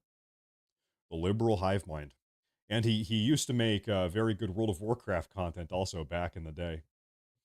He was also pretty good at World of Warcraft, too. He was a pretty good video gamer, also, last time I played with him, at least. Anyway, hop on the Whatever podcast. Long ago, maybe two or 3 years ago, I actually have been on the Whatever podcast. I've been on the Whatever podcast 2 times, but this is probably 2 or 3 years ago now, so it was a little while ago. But it has happened. The problem with that is, I've got a wife and I've got a dog and I've got kids. And so if I want to go on the Whatever podcast, I've got to go to the airport, hop on an airplane, fly down to California, get a hotel. It's kind of a pain in the ass. And so I'm really just kind of a homebody. I just kind of like to do my own thing. I'm a homebody. I don't just like to be with my family. I guess really I'm just kind of a boring guy. I don't know. I like to make my videos. I like to talk politics. I like to read. I read a lot. And I like to spend time in the woods. I like to go hiking with my kids and my wife and my dog. And I don't know. What else do I do? What else do I do these days? I don't know. Probably most people think I'm boring. That's fine. Whatever. I'm just a boring guy. I'm just a boring dude. Whatever. And I've got a very nice dog back there. Yep. So that's that. I'm making content on Rumble. They have banned me here. Yeah, a lot of people are on Rumble. I have in the past, I have tried uploading some videos onto Rumble, but Rumble's tough. I feel like there's not really a whole lot of discoverability on Rumble. Like if you upload a video on Rumble, I feel like nobody's really going to see it. On YouTube actively works to recommend your videos to people. Rumble, I feel like maybe it doesn't kind of work that way. So maybe I just haven't figured out Rumble yet. Maybe someday I'll figure out Rumble, but not yet at least. I live in Washington State right now, but I have pretty much grown up in Oregon. I was raised in Oregon, and for the last 5 years, I've been living in Washington. Have I spotted Bigfoot? You want to know what? I actually do have a Bigfoot story. I swear on my life. I swear on my mother's life. I'm not in the business of lying here. I swear on everybody's lives.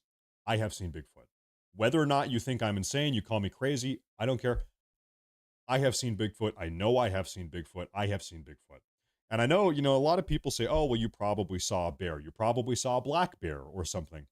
I've seen a lot of black. Listen, I've spent a lot of time in the woods. I'm a woodsman in the Pacific Northwest. I'm really intimate with the woods up here.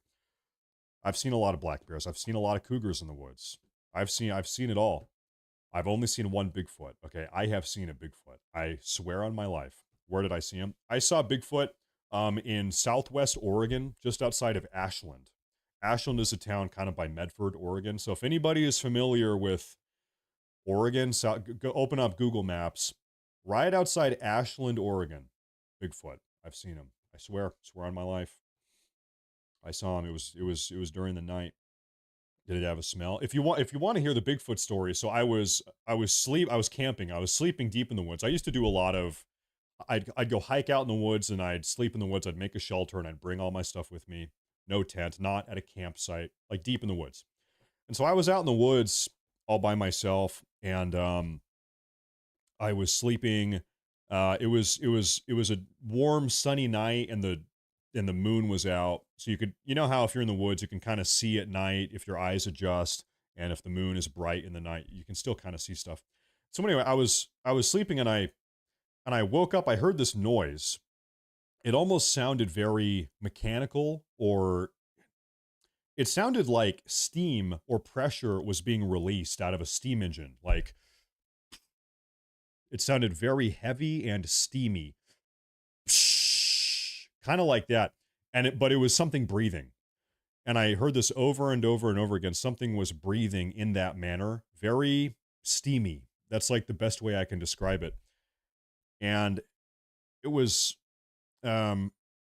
this went on for maybe 30 seconds to a minute. And I woke up middle of the night. I was petrified. And I kind of poked my head out of this little shelter I was at. And I could see about 20 yards through the woods.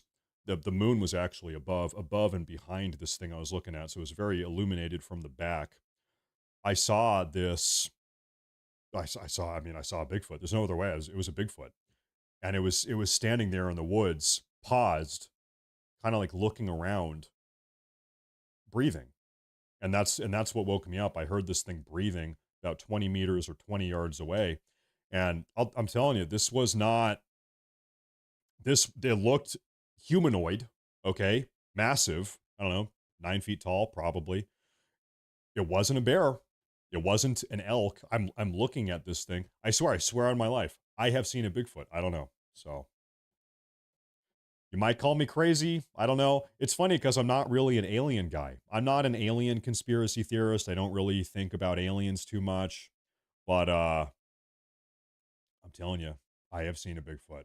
Swear on my life. That's my Bigfoot story. And I mean, hey, if you guys pull up Google Maps and you start looking around the Pacific Northwest, look at Idaho, look at Washington, look at British Columbia, look at Oregon.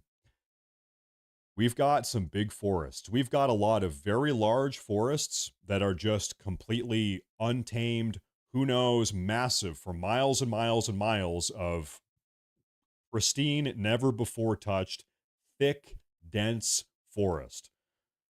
Who the hell knows what goes on out there, okay? We've got a lot of woods up here. So I don't know. I think it's totally possible that we've got Bigfoots out there. And I say that because I've seen one. And I think, I don't know, maybe there's more out there. Some breed of gorilla. Yeah. The details, I don't know. Some people think Bigfoot is an alien, or I don't know what it is. I don't know, but I just know that I've seen one. Who knows? Maybe Bigfoot is an alien. I don't know. I couldn't tell you anything more about it, really. Look up David Paulide's missing 422. I will look that up. I'll look that up later. I don't know how to look at a map. It just looks like multicolored clouds on water. Go to Google Maps. You can scroll around and you can take a look. No way, man. The CIA would have taken you out by now. Or maybe I'm a CIA operative that was dispatched to make all of you believe in Bigfoot. What if I'm working for the CIA? Because the CIA wants me to convince you to believe in Bigfoot. What if that's part of the conspiracy? What if this is all part of a secret CIA agenda? The CIA Bigfoot agenda. I don't know. Who knows? No, that's not the case. Not the case. Anyway, who knows? I couldn't tell you. Get a field scope and take some pics of Bigfoot. I'll buy one from you. You know, these days everybody's got a smartphone. So if I'm ever in the woods and I see a Bigfoot again, I don't know. I saw this thing. I must have been 18, so it's been over 10 years since it's been 13 years since I had my Bigfoot encounter. So who knows? And Kathy is really your Mossad handler. My wife is German, not Israeli, so I guess you don't have to worry about that.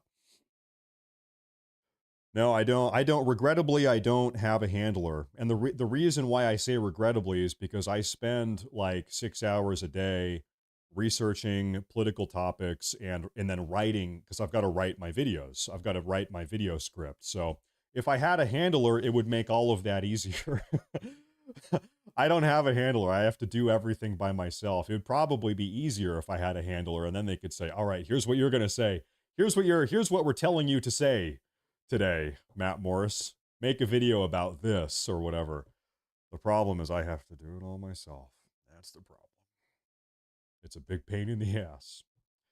Really, I know for every one of my YouTube videos that you guys watch, I probably had to spend 4 hours researching and writing. So you see the YouTube side of me. Really, I'm probably more of a writer, because all day I'm just writing my video scripts. Takes a bunch of time. Great show of the dog licking herself. Yeah, she's probably back there going to town. I'm not even looking at her, but let me know if it gets inappropriate. Okay, I'll tell her to stop. Sometimes, dogs, they get a little bit crazy. Yeah. German operative. No, I'm really, I'm just a diehard American. I'm just a regressive. It's funny because people on the left use that as an insult. You're regressive. You, sir, are regressive. Yeah. Guilty. Yeah, guilty as charged, I guess. I am. I'm a little bit regressive. I'm not going to deny it. Yeah, we gotta. I don't like the way the country has been progressing. We got to go back. We got to go a different way. Okay, I think we had some things right back in the day. We got to kind of turn these things around a little bit. So we are regressing. We have progressed enough. It's time to regress a little bit. Oh man, and that is what it is. Theodore Roosevelt wrote a book, Wilderness Hunter, in 1893. A top 5 president believes in a story from someone who had a horrific encounter. I don't know anything about that. I'll take a look at that. Regressing to only having 2 genders. Yeah, this is something I've started doing. The entire concept of gender as a word, as a concept, what's the point? Why do we need that? Put it into the garbage. Sexes. But we have 2 biological sexes, and that's it. That's all. That's it. Not 3. We don't. So I guess the point is the entire concept of gender, it's a little bit unnecessary, a little bit superfluous. Why do we need it? Why do we need to have that? Why does gender have to be a part of the conversation? We've got 2 biological sexes. That's all there is. And there you go. Biologically foundational. You've got male gametes. You've got female gametes. Sperm, ovum. That's it. Dichotomy. It's over. That's all. I need to blow my nose here. Excuse me. Don't need to complicate it.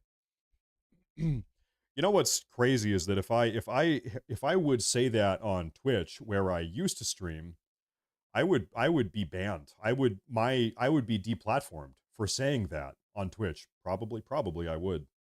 Twitch is very, very progressive. Twitch is like the MSNBC of streaming platforms. Radically progressive. YouTube, we have a little bit more free speech over here, I think. Hopefully. Anyway, hey, Guido Beanie, thank you. Thank you very much. I appreciate that. Thank you very much. Christopher Columbus had a UFO sighting. He wrote it down. Yeah, I've heard about that. Here's another Christopher Columbus story that I always thought was kind of funny. Christopher Columbus landed on an island in the Caribbean, and him and his crew, they were running low on rations, on resources, food, water. They were kind of running out of supplies. So they landed on this island in the Caribbean, and they encountered the natives. And Christopher Columbus, he convinced these Caribbean island natives that if they didn't give him food and water, that he would pluck the moon out of the sky and steal it, and he would never give it back. Imagine that. All right, you need to give me food and water, or see that See that? I think I said sun, moon. It was the moon. See the moon up there? I'm going to take that moon and I'm going to steal it and I'm never going to give it back. So you need to give me food and water.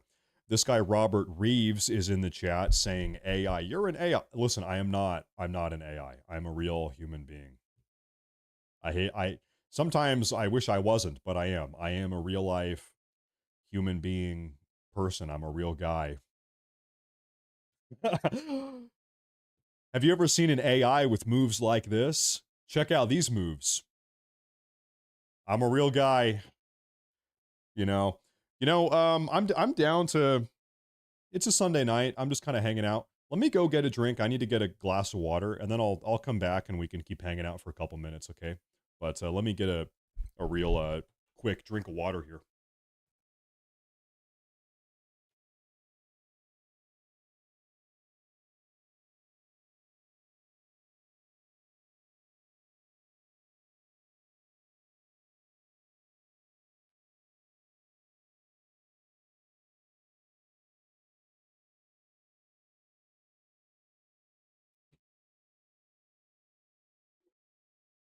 Well, unfortunately, we don't have any water in the fridge, but we do have oh boy. This is a ginger ale, but I have my green screen program set up right now, so you can't really, okay. That looks a little bit weird. That's the way it is. It looks like it's out of the void. It's like a space drink or something. Anyway, have fun. I need to make my Coast burritos. Hey, have a good dinner, David. Have a good dinner. Are you polling my Bigfoot? Listen, I'm telling you, I've seen Bigfoot. May the 4th be with you. Yeah, it's the 4th July. I've always liked Star Wars. I'm a big Star Wars fan, but Star Wars has definitely gone downhill over the last couple years. There's no doubt about that. I got a new chair. I did get a new chair. I ended up getting a Herman Miller chair. I figured I sit in my chair 12 hours a day, more than I should. Let's put it that way. And so, you know what? I got a chair. My old chair was giving me back issues, seriously. So I ended up getting a new good chair. So, Clover, how are you, Mr. Stay Safe? I hope you're good and have a good weekend. It was a great weekend. It was a good weekend. We had a lot of family time, got a lot of work done. Things are very good over here in the Matt Morris Stay Safe household. Everybody's happy. My wife has been a little bit sick, but I think she's coming through it. I think she's feeling better today. Did you hold a funeral for the old one? The old chair? I think I just tossed it in the garage. I probably need to take it to the dump, but I think it's sitting out in the garage right now. I had that chair for like 9 years.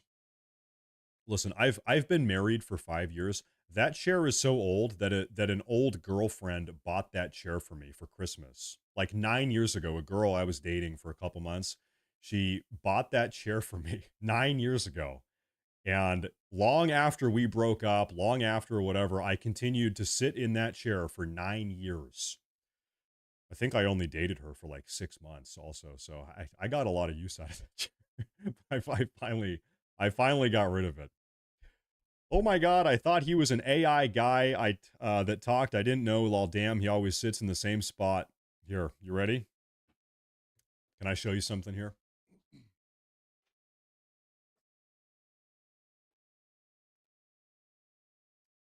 That's that is the green screen that I use for my videos. And then if I do this, well, hello, welcome to my beautiful study here. See, look at that. My arm cuts off. Don't tell anyone about that. And then we can pretend to make a video. Well, ladies and gentlemen, it would seem as if we have a wonderful live audience tonight here on YouTube, and everybody's being very nice. And I am most certainly not artificial intelligence. There you go. See? Crazy. I know. Insane.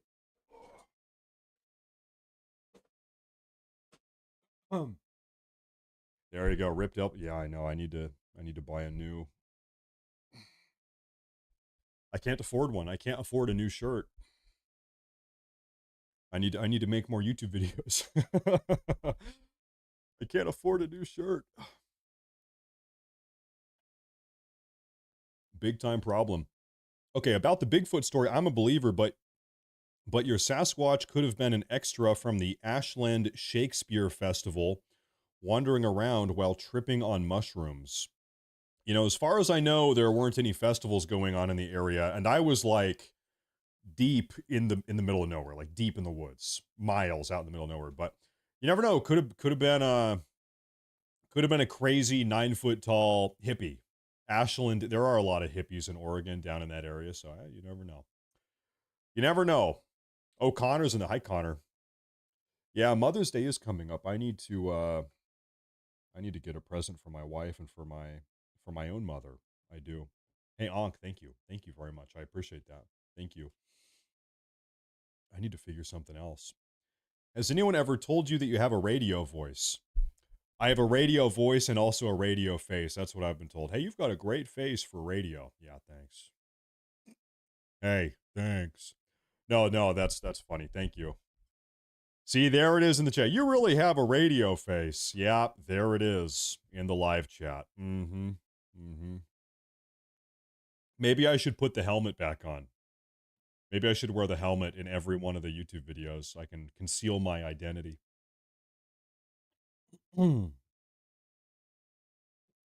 you're overreacting, man. I didn't mean it like that. I can help you with your script. Simple.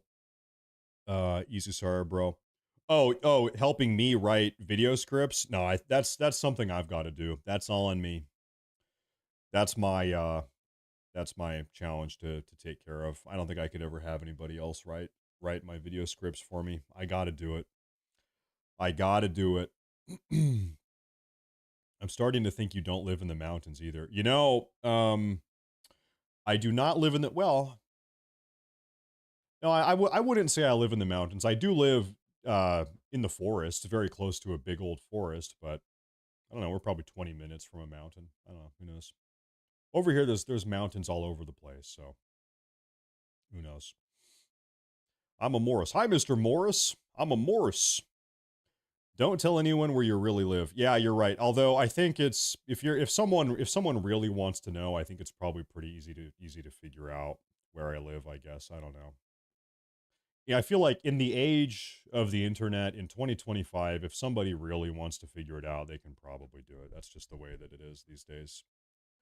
It's hard to be totally anonymous, you know. It's tough.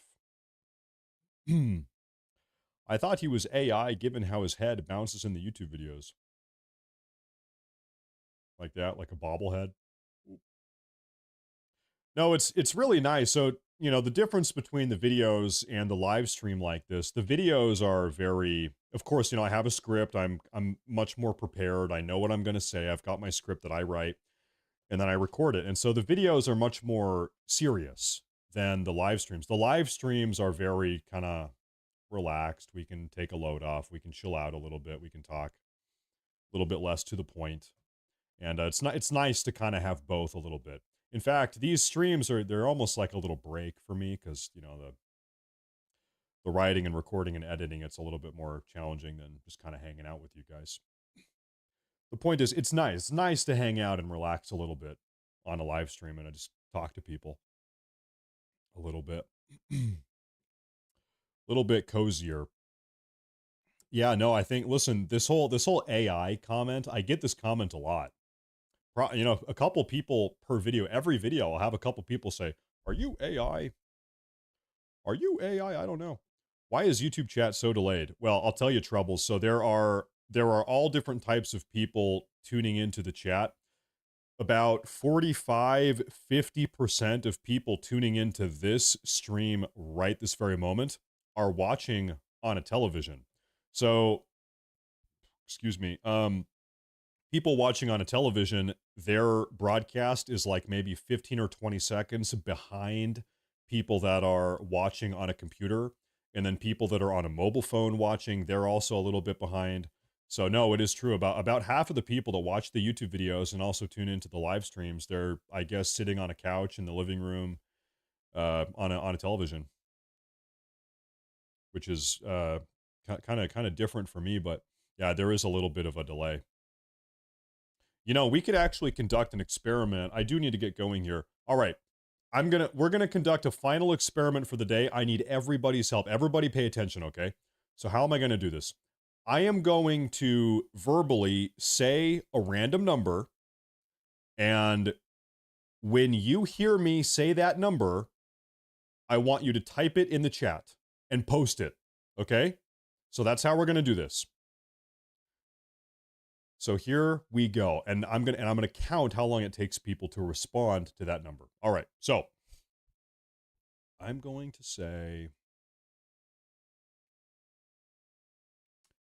57.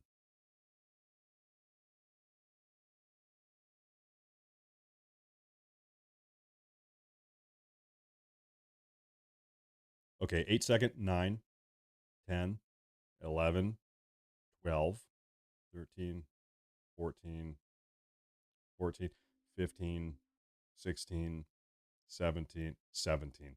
Okay, do you guys see that? So that big flood of people right there, 57, brrr, those are the TV viewers. So now we know the television viewers, you guys are 17 seconds delayed. Whereas the people on the PC, the computer viewers, are 7 seconds delayed. I was keeping count. So that's why you kind of have this little bit of a differential, right? That's the way it goes. Kind of wild, kind of interesting experiment, right? Curious. And then you have Made in Australia, who is in Australia and also on a television. So they have a 30 second delay, probably. I don't know. But hey, that's the way it is. What can you do about it? That's how it is. But yeah, I think probably the least delayed, most real time is on computer viewers. But it is, once again, it is around 50% of people that are you know what? You know the other thing that's interesting about YouTube streams? Some people right now are watching the VOD of the stream, like the recording of the stream 5 or 10 minutes ago. So some people might be watching the stream, they're seeing things that were happening 5-10 minutes ago, but they're typing in the same live chat that we have live in the moment now. So sometimes I'll see this, I'll say, hey guys, what is the name of that politician, who has orange skin and blonde hair? What's that person's name? Oh yeah, Donald Trump. Oh, it's Donald Trump. But then like 5 minutes later, I'll see a bunch of people say, Donald Trump. And I'm like, that was 5 minutes ago, guys. Oh, they must be watching the video. So anyway, YouTube is kind of funny like that. YouTube is funny like that. Guys, I think I do need to go. I think I need to get out of here. I am still going to upload one video tomorrow. I'm going to have kind of like a half day off tomorrow, but I am going to do one video. Thank you all very, very much for tuning in. This has been a very good stream. This has been a great time. So thank you guys very much. Great day. So we are only doing live streams on Friday, Saturday, Sunday at 7 p.m. So we will not have another live chat or live stream until Friday. So what is that? 4 or 5 days from now. So I will see you all on Friday evening at 7 p.m. Eastern, 4 p.m. Western. But of course, between now and then, every single day, we're going to have all types of videos. So it's not like I'm just dropping off the face of the planet. There will still be videos every day. So I will see you guys then. Now, a couple things. I do want to plug my Twitter here. Everybody follow on Twitter. If you have a Twitter account, X account, make sure to follow. That's probably the best way to stay up to speed with everything that's going on. So there is a link to the Matt Morse TV Twitter page. And other than that, I'll see you guys. I'm going to upload a video tomorrow. But once again, the next live stream is going to be Friday night at 7 p.m. So thank you all very, very much for tuning in. I will see you guys on Friday beyond the daily videos. Hope you have a great start to your week. And I hope everything works out well for you guys. So I'll see you guys later. Take care. Ladies and gentlemen, thank you all very much.